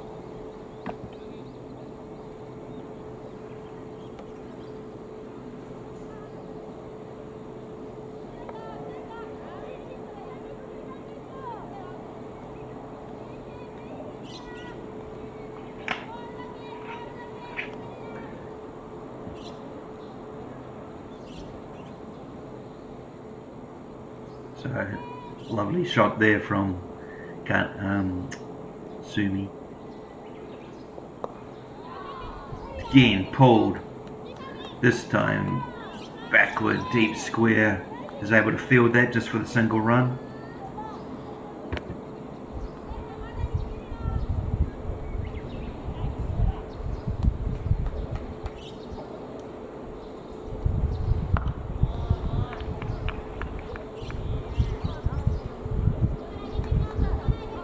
And with that delivery brings us to the end of the over and end of the 10 overs. So a short break will be taken in terms of taking on board messages from the coaching team. Chance to rehydrate.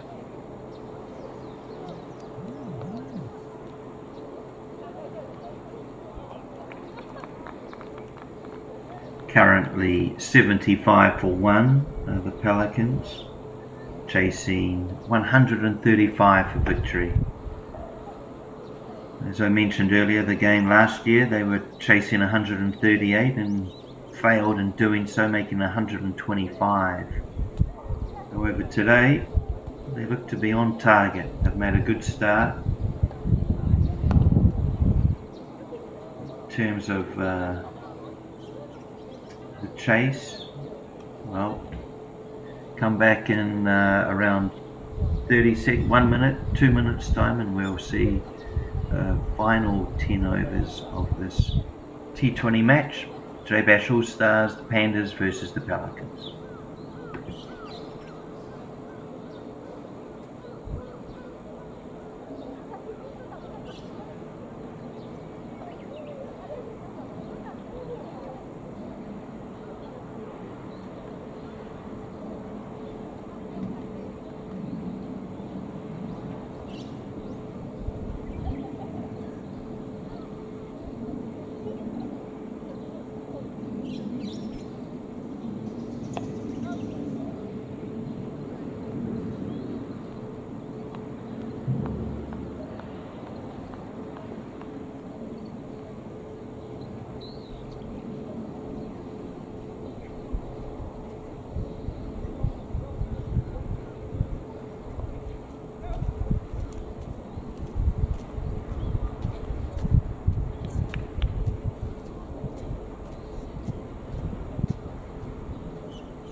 So the Pelicans 75 for 1 after their 10 overs, chasing 135 for victory.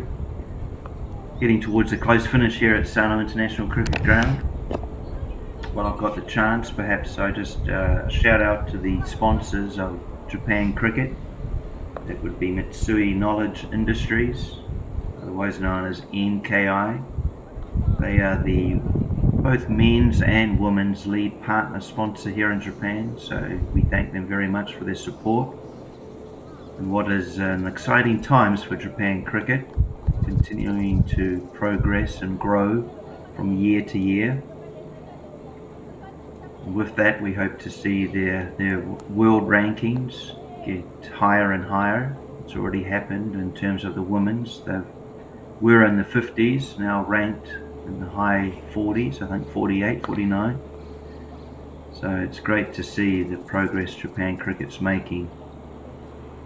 Mizuno is also another sponsor of Japan Cricket, supplying all national, was the national team supplier. So we thank them too for their support of the game.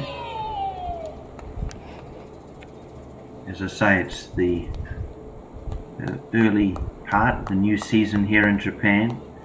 The reason why the grass turf, the grass wicket next to the artificial there, it's not being used. You will see that in action shortly. If you're a YouTube subscriber, please subscribe to YouTube for Japan Cricket. Follow all the content. I hope to see that grass wicket in action in the upcoming Futures League, which is at the end of April, around the 27th of April, I believe. That is the men's under 23 tournament. We've got 4 teams, maybe 5 teams involved. It's the best youth cricketers in Japan, both based domestically here or overseas. So a lot of Japanese Australians may come over, or Japanese English, or Japanese New Zealanders may come to that tournament. It really is a great tournament of youth cricket. So look out for that. Do subscribe. Back to the cricket here though. Over number 11.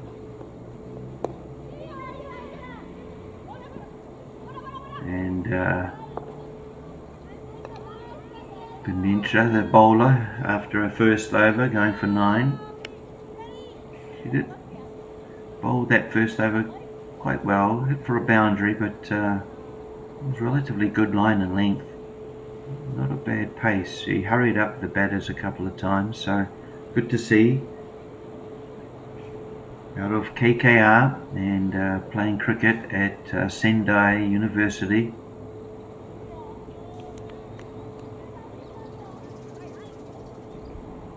Palak bowling to the left-hander. This will be an interesting matchup.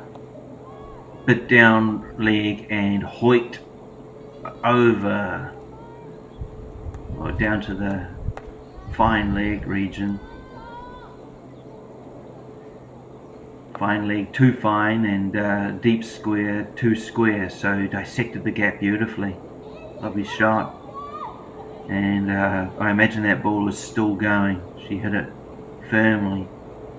Probably almost runs all the way to that boundary. Good shots there from our cameraman.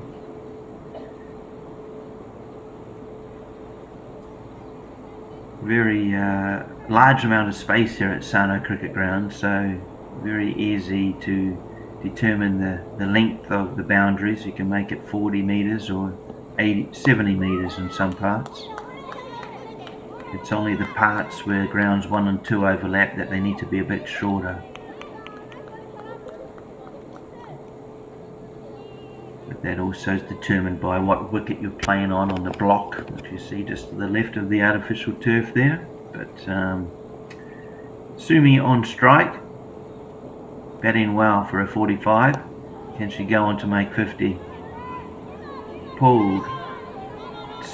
Deep square comes into field, just taking the single off that ball.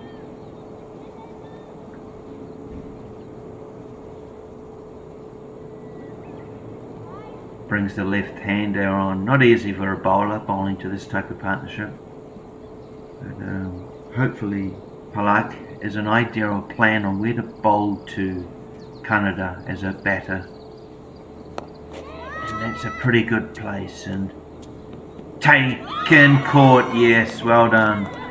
Yeah, good delivery first up from Palak, and that she realised she didn't want to get too straight against Canada as a batter, so put it well down the offside channels, and what that enticed Canada to do is go for a mid-wicket shot, but she had to reach for it. As a result, skied it, and mid-on comfortably came round to take the catch and ended Canada's innings. Pretty healthy one, good contribution. I think maybe 16 off 11 balls. just check that, but it's a good contribution. The strike rate's over 100.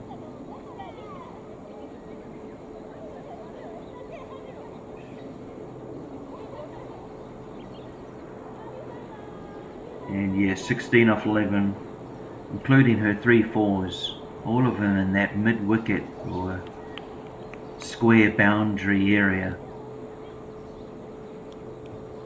Great plan for Palak Mundencha to bowl that channel, which resulted in a wicket for the Pandas and just brought a little bit of momentum back. Let's see how they can continue. Need to capitalise here on Nishimura being new to the wicket. Just trying to keep her quiet for the first 6 to 8 balls. And there's the start of it. Dot ball. So a good finish there for Palak Mundencha.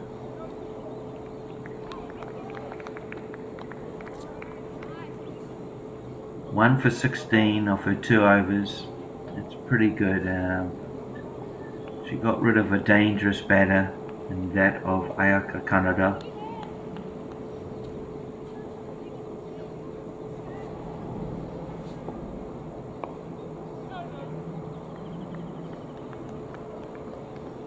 Again, looking like it could finish as a close contest. Looks to be Meg Ogawa back with ball in hand. She'll have a bit more protection than her compared to her first over in terms of bowling in that power play. She'll look to bowl wicket to wicket or a good off stump line. Starts with a wide, runs back to the mark.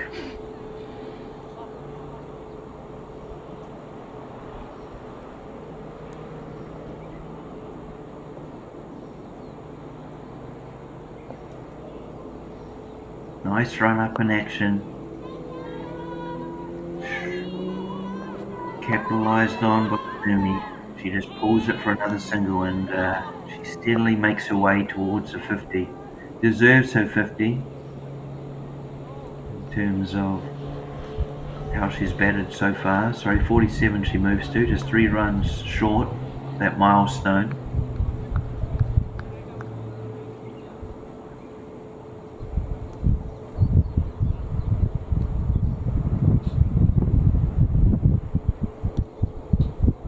Ogawa to the new batter, Nishimura. Nishimura, of course, the captain of the Pelicans, number 22. Recently, well, not recently, but the trip away to South Africa a few months ago to develop her cricket over there and play in a competition. Goes on the back foot and slashes that through mid-wicket for a 4. Great shot. You could hear the crack of the bat, the leather on willow. She just sat back on that and picked the spot beautifully. Let's have a look at the replay. She didn't even back foot, she just stayed balanced and lovely pull shot. Kept it low, didn't go aerial, kept it on the ground, but just picked the gap perfectly. Great shot. And Nishimura picks up a boundary for her team. Will she play a captain's innings there and lead her team to victory? This one she goes to pull, but it's fuller and on a difficult line to pull at that length, so Ogawa wins that battle.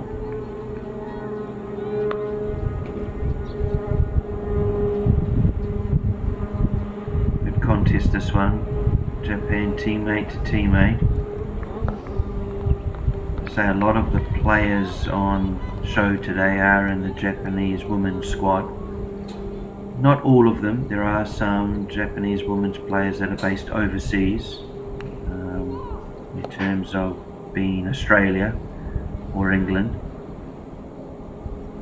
But for those that live or play their cricket here, it's the best Japanese players.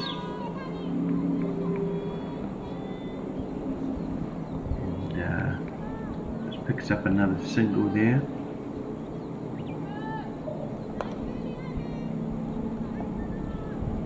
is third over for Megogawa. A little more expensive than she would have hoped for.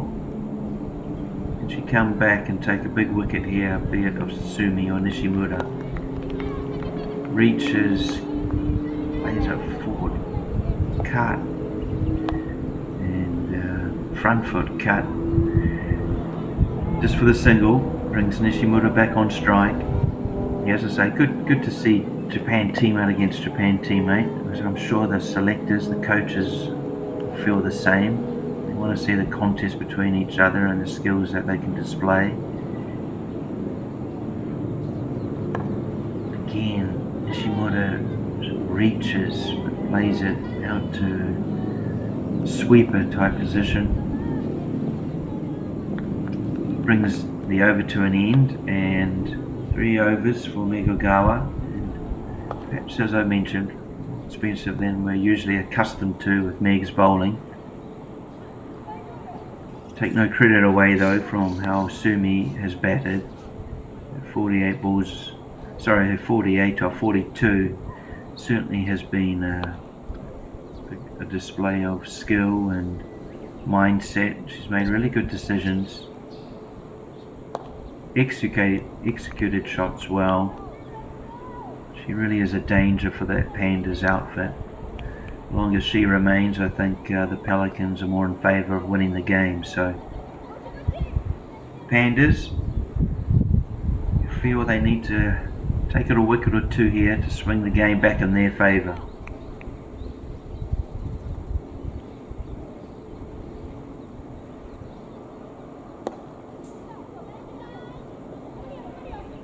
Shaheen back into the action. Another confident back foot pull shot played by Nishimura.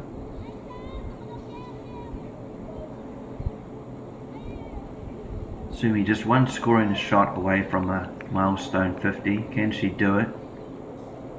Will she bring it up? Widest ball that she just leaves alone, rightly so.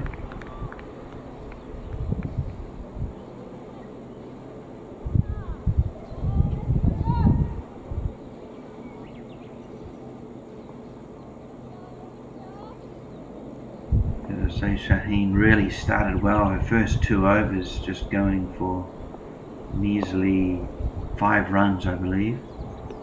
And now there's a bit wide. You can see a bit of shape she's getting. She started her first 2 overs perfectly, with just a line and length being around that 4th stump. Difficult to score off or capitalise off if you're in those sort of corridors of uncertainty for the batter. Again, edged past the keeper though, will run away on this quick outfield for 4 runs. Valiant effort there from the fielder. So the fielder's probably more gully. Didn't give up, dived, but could not combat saving the 4 runs there, and Pelicans edge up closer to the mark of 100. Just 1 away now. Sumi, of course, moves on to 52. Congratulations to her on a great innings, and 4 runs. Wow, that's a great shot. Little fortunate with the edge for 4, but not that one. That one she just pulled. Lovely shot, dissecting the field. Her 56 coming at a strike rate of 124. That's very healthy. 9 4s. Wow. Seika Sumi showing coaches and managers of what she's capable of in terms of the batting role.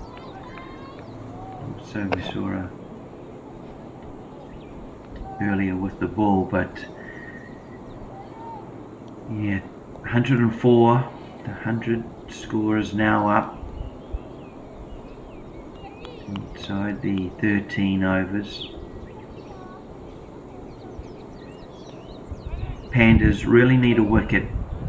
Even going bang bang here, they need both these batsmen to be back in the shed. They need to sort of somehow create some pressure to swing the game back in their favour. At the moment, Pelicans are looking set to sort of ease to this score. Just 31 runs needed in 7 overs. So by my calculations, that run rate drops, that's under 5. So Pandas dearly need a wicket. Who do they turn to? Who's older son looking at taking that for him? Looks to be Yasumoto.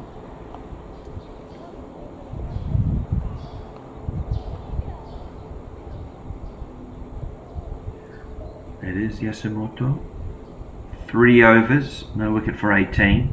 Probably a bit unlucky in terms of not picking up 1 wicket. Starts on a good line of length, bowling to a field. Wouldn't mind if Erica Older just got a bit aggressive and put a fielder even closer in there on that offside. She seems to bowl a good line and length, Yasumoto, that you can trust having a cover, and perhaps at short cover. Just not allowing any single that Sumi or Nishimura may just look to push and run on. We want to create the opportunity of taking wickets at this stage, so perhaps a little more aggression needed. Yasumoto looks to be a good bowler in terms of consistency. This one pulled inside the air-dish, and deep squares having to come and field that. Does well in terms of the return throw. To be 2 runs taken from it though. She had a lot of ground to make up to the fielder.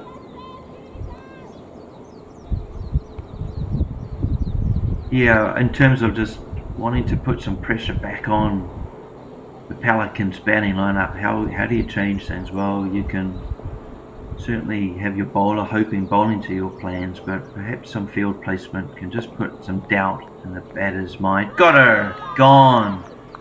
Bit of movement, and Yasumoto successful, bowled. A good straight one, and Sumi just looking to drive perhaps aerial over her head, but completely played around it, and it took out leg stump. Umpire's finger goes up. Successful over for Yasumoto, and perhaps a bit of a lifeline or a chance for the Pandas. Swing the momentum back in their favour. Anything, if they can just push that run rate up required, somewhere around 6 and over, 7 and over, it gives them a chance. Strange things happen in final overs of cricket, but at this stage, I feel that Pelicans may chase this total down before the final over is bowled. Find out. Looks to be a finish that we'll want to watch. Morita, the new batter, to the crease.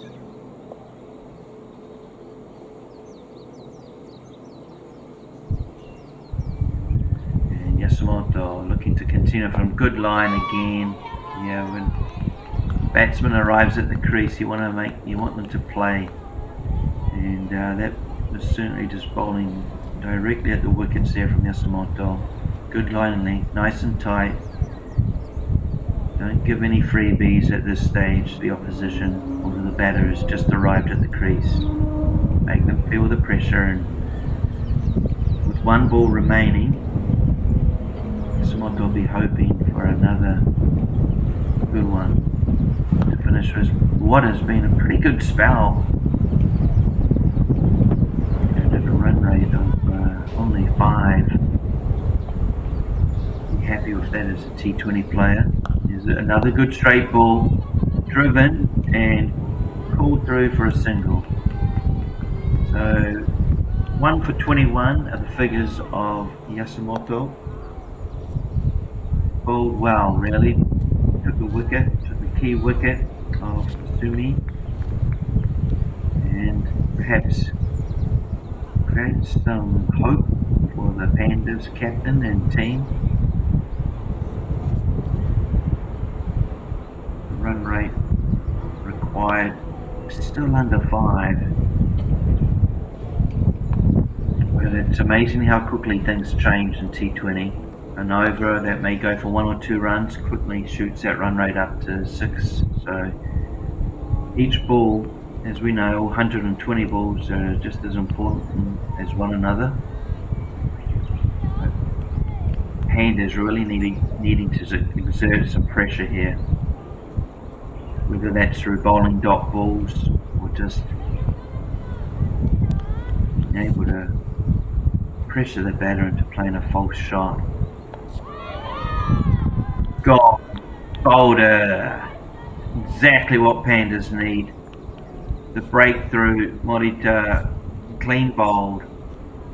Looks to be the top of middle and leg stump. Looks like a bit of shape. Yeah, looks like Shaheen got that ball to move in the air, which made it more difficult, but what a delivery, and what a much needed delivery for the Pandas team. Gives them a chance to come together, just to refocus, keep to their plans. I'd really like to see Eric Holder just make the new batter feel a bit of pressure by putting a fielder close in, bringing someone within their eye line, whether that's mid-on or extra cover, just bringing someone close into that wicket so there's no runs on this side of the field. Fujikawa, the new batter,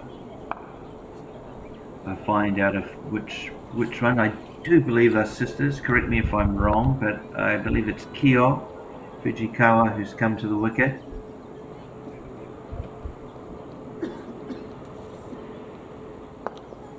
Again, playing her cricket for both Sano and Fujibare's cricket club.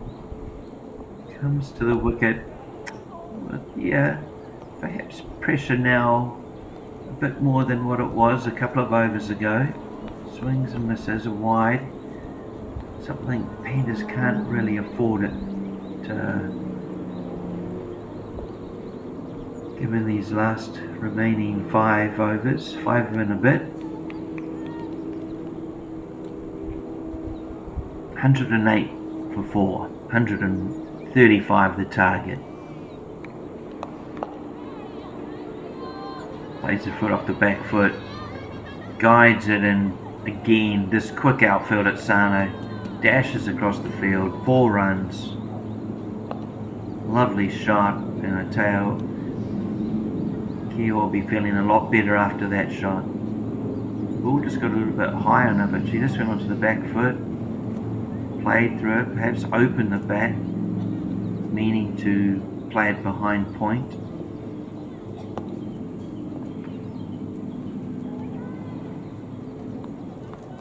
It was a great shot from Fujikawa, and great for her confidence.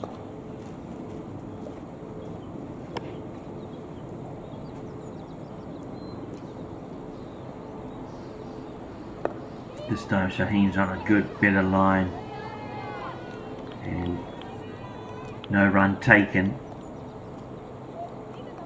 Fielder's just coming in to say well done, we like that. Dot ball is golden. It's like gold dust really in T20 cricket. You certainly benefit as a team. It just pushes that run rate higher, adds to the pressure of the batter to realise they must score.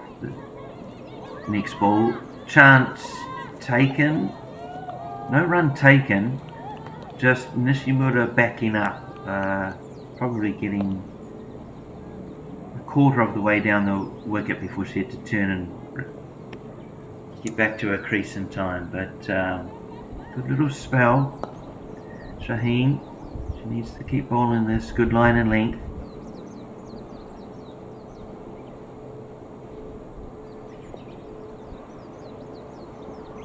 pressure on, try and build pressure. This one beats the bat. Nice bit of bowling.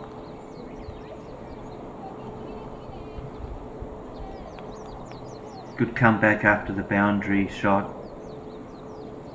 She's bowled 3 dots in a row. So far just 5 coming off the over. Wicket on the first ball. How can she finish, Shaheen?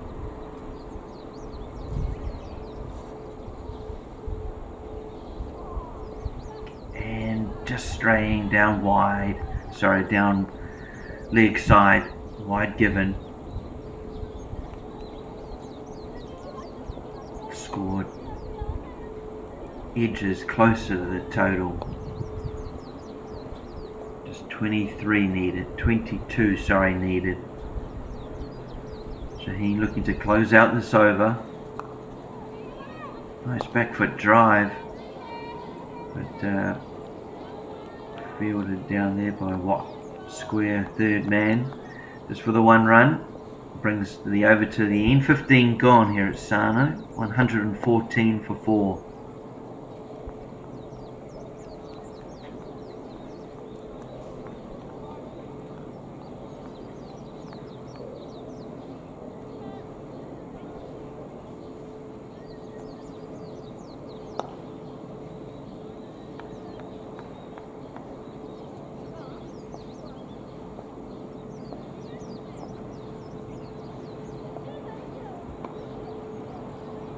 Yeah, so as mentioned, there are some players in the Japan women's squad that are not able to be at this event, either in other countries. Mai Yanagida being one of them, captain of Japan's women's team. She's currently living in Australia and applying her trade there, playing a lot of cricket over there and having coaching. So back to the cricket here. Doi-san opening up for her first over. On the mountain end.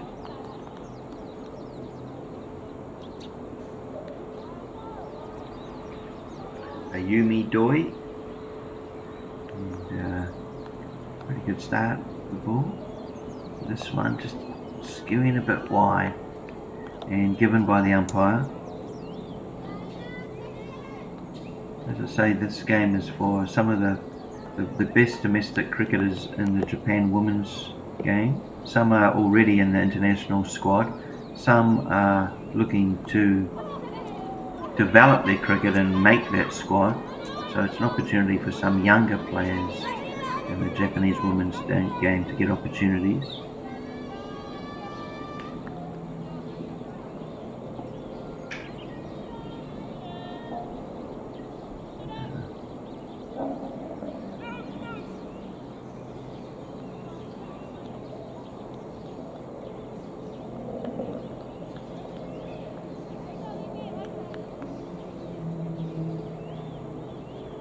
Fujikawa on strike, looks to turn this, probably off the pads more than the bat. They scamper through and yeah, buys given by the umpire. Better ball from Doi, that's where we, yeah, it's a better line.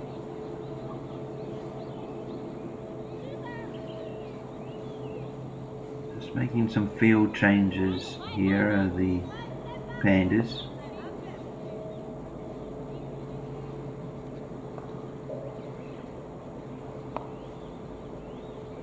Nishimura back on strike, the wicket keeper batter for Japan. This one's wide.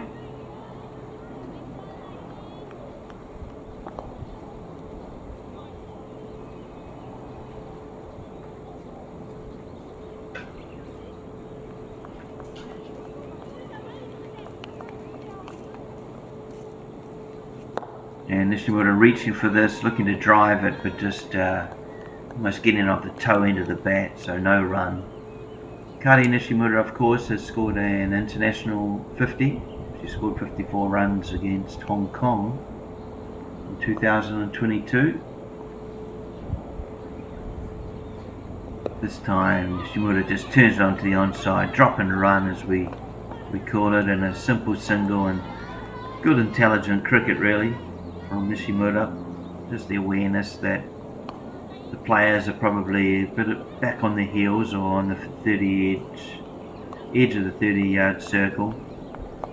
So an easy opportunity just to drop or use soft hands to drop the ball around the wicket, and as long as you're cooling early and confidently, your partner will make it through easily. Good single taken. Umpire just holding up the bowler here. Goy just having to restart the run up.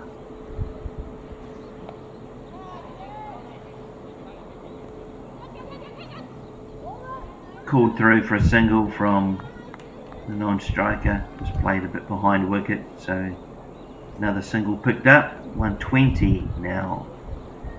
The Pelicans. So 15 runs needed. 4 overs remaining.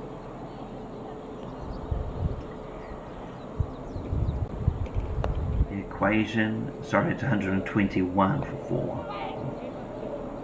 So even less runs needed, 14 or 4 overs. It makes that run rate under 4, so they've kept their runs being scored at a consistent level of the Pelicans. This has been a good chase thus far.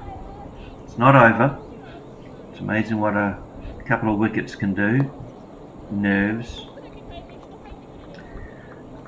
Less experienced batters. So Pandas will keep fighting. But at this stage the Pelicans are in the driving seat. Looks like they're steering themselves to a good victory.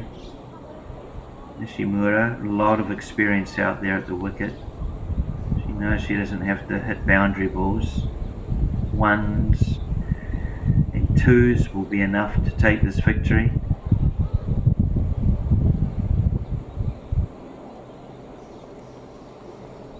To say last year's game was a relatively close affair. Can the Pandas make it even closer this year? Just looking, checking the field.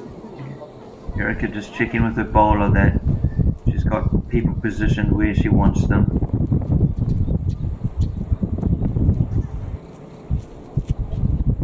Bit of a gust, bit of a wind now here at Sana. You'll see across the field too there.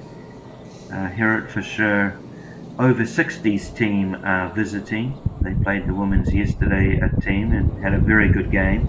Today they're playing an under 16/under 19 Japan youth team.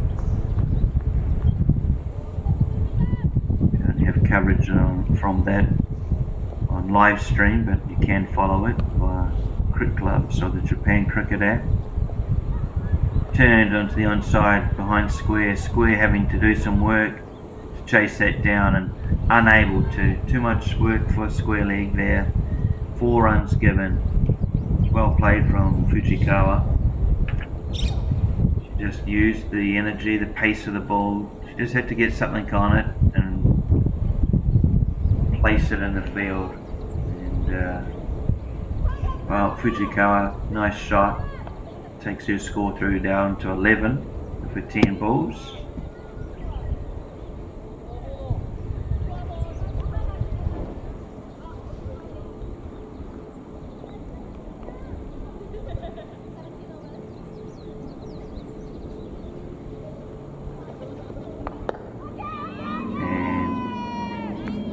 Fujikawa Kyo this time. Signals no run needed.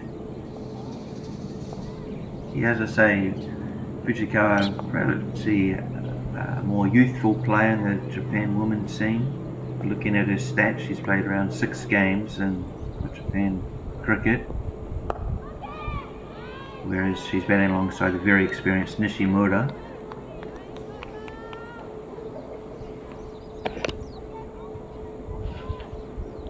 Nishimura playing her cricket out of Sendai University and also the Fuji Far East Club.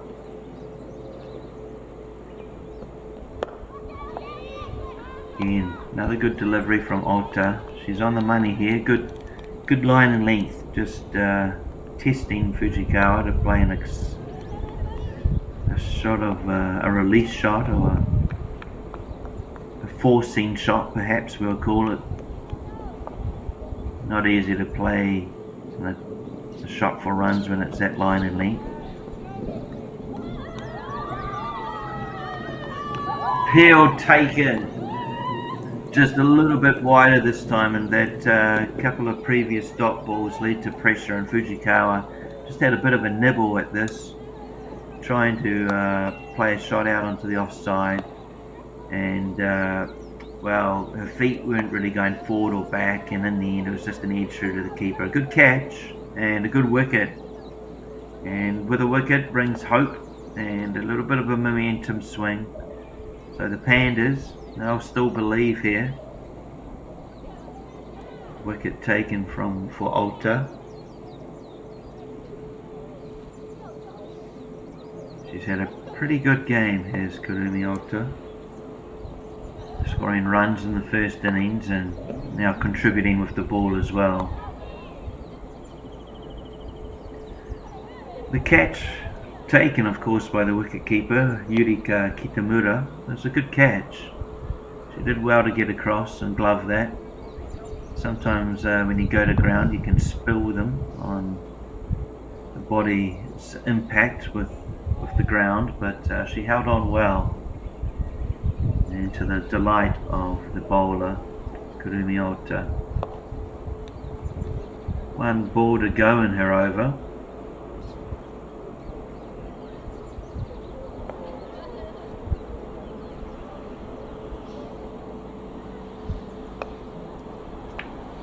Currently figures of 1 for 19. Let's see how she finishes.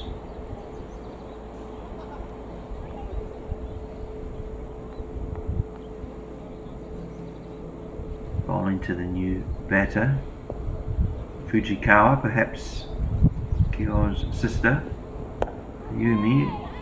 It is Ayumi Fujikawa, new batter to the crease, and a good finish there from Ota, 1 for 19. That wicket certainly helps ingest some belief for the Pandas outfit.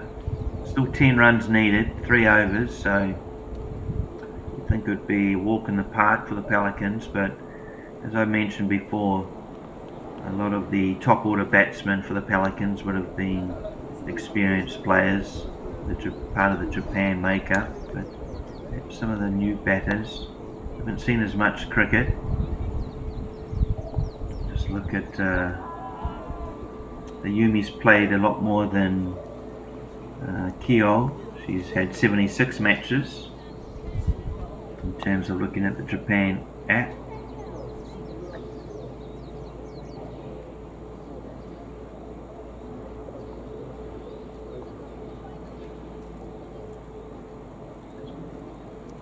Waiting for the next ball. Doi. To Doi for a second over, cut late, and cut late enough that it'll just pull up inside the boundary. It's just the 2 runs taken.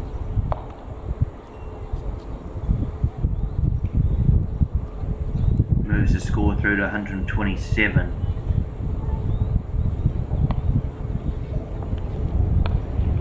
Nishimura just playing that shot late, realising of the gap behind point, realising the speed of this outfield and letting the ball do the work.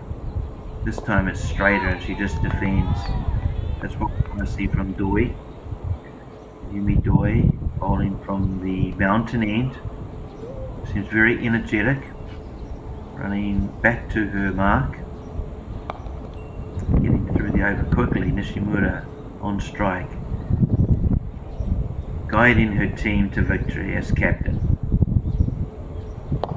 This time drives through the covers, mid-off has come around to field that, and they race through for a second run. Good running from the Pelicans.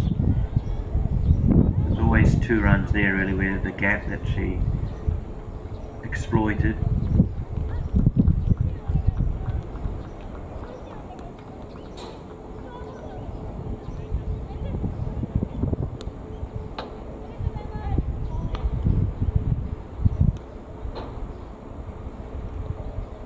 This time through to the keeper for no run.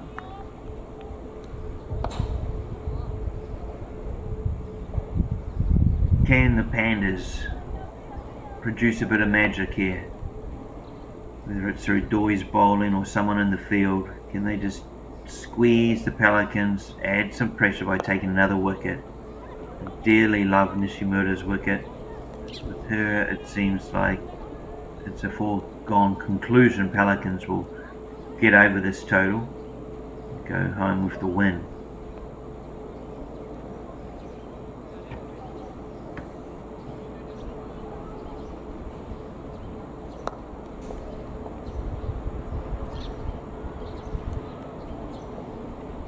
Final ball of the over for Ayumi Doi.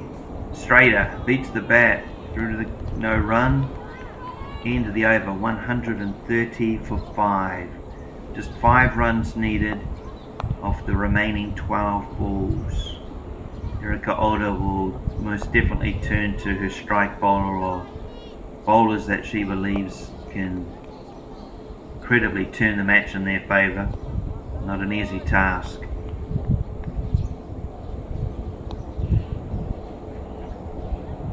Pelicans, in a losing effort last year, will enjoy the taste of success if they can get these final 5 runs.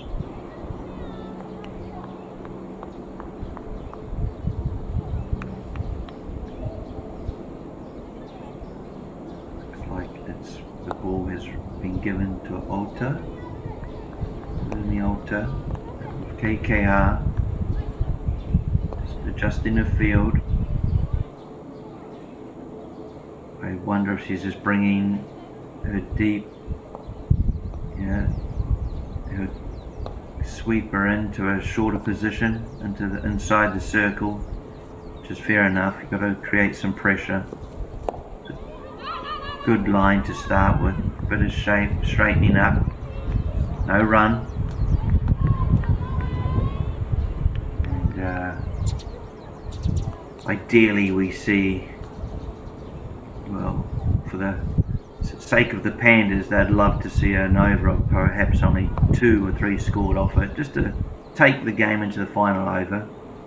Strange things can happen in final overs of cricket, but to work here, chance, and wow, certainly was not in control of that shot.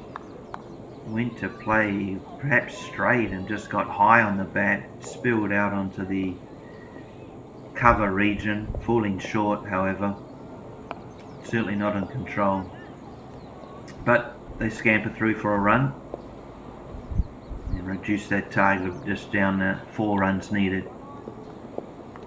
Oh, lovely ball there from Ota. Fujikawa coming out to play straight back to it, but Ota too good, just taking it away through to the keeper. And really her first 3 balls have been excellent in the context of the game, the pressure. Can she continue? This time inside edgish for 1. Brings the target down to 3. 2 balls remaining and Ota's over. Can they take it to the last over, the Pandas? Just wonder if the time probably already been and gone, but just to bring this field in a bit closer, just try and create some pressure, having them to hit over the top of the field.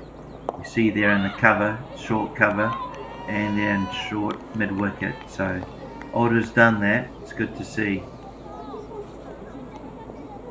Just off our side of camera, at mid-wicket and cover are both at short fielding positions.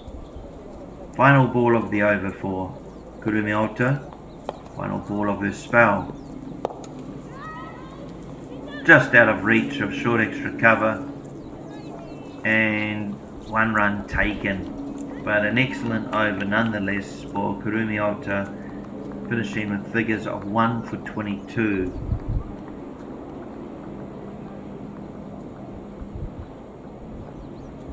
Going alongside her 57 runs has really, she's exhibited her skills with both ball and bat.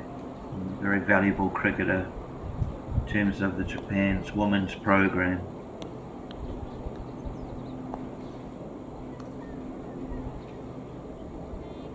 Final over. Erika Oda is given the ball to, looks like Meg Ogawa, number 29.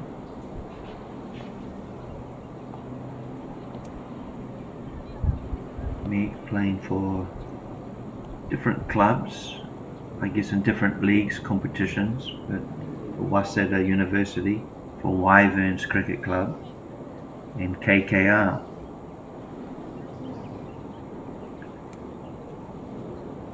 Really difficult situation here for Ogawa to be expected to win the game for her team, but she does have 10 teammates who will be supporting her to the utmost.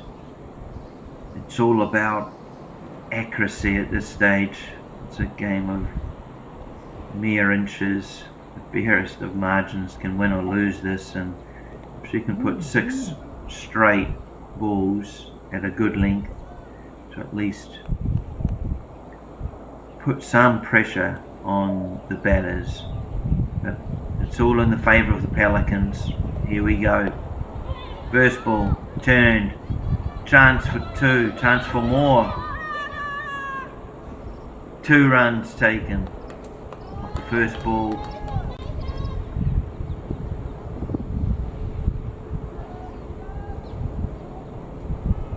And that, I was going to say I'm waiting for the umpire's call on it, but that is the match. Well done to the Pelicans on a successful chase. Asked to chase down 135 for victory, and they have done so with only 5 wickets lost and 5 remaining balls. We look through the successful chase. Well, we no need to look further than Sayaka Sumi. Her 59 of 50 balls, including 9 fours, certainly set up the chase, and she actually had a good opening partnerships with both Haruna Iwasaki, who made 10, and Ayaka Kanada, who made 16. Following that, Nishimura came to the wicket, and her 17 alongside also partnership really did make this chase in the end. Well, would you call it comfortable? Perhaps not, but they certainly seemed in command from the very early overs where their run rate was 10. Well, at one stage dropping to 6, but they slowly brought the run rate down to what was manageable towards the final 3 overs. Congratulations to the Pelicans on this, their first ever win, the J Bash All Stars. Looking at the bowling for the Pandas, 2 for 23. Shaheen Mahmood Kazi was probably the pick, although Yasumoto and Ota also bowled well. Ota-san, her 1 for 22 of 4 overs, and Yasumoto, her 1 for 21 of her 4 overs, will also help support the team. Made contributions. In terms of the summary of the match, well, Sayaka Sumi did well for the Pelicans, her 59 of 50 balls. The other 50 of course being scored by Kurumi Ota, her 57 for the Pandas. Goto's 41 runs was another great contribution to her team, the Pandas. But in terms of the game, it was won by the Pelicans with 5 balls remaining. Hope you've enjoyed today's coverage of the J Bash. Do stay tuned for other content Japan Cricket does have. As I said, if you're watching via YouTube, please subscribe. Hit that subscribe button. See content upcoming from the Futures League and the Japan Premier League, both men's and women's. Hopefully you've enjoyed today's match here from the Sano Cricket Ground in Sano, Japan. Enjoy your afternoon.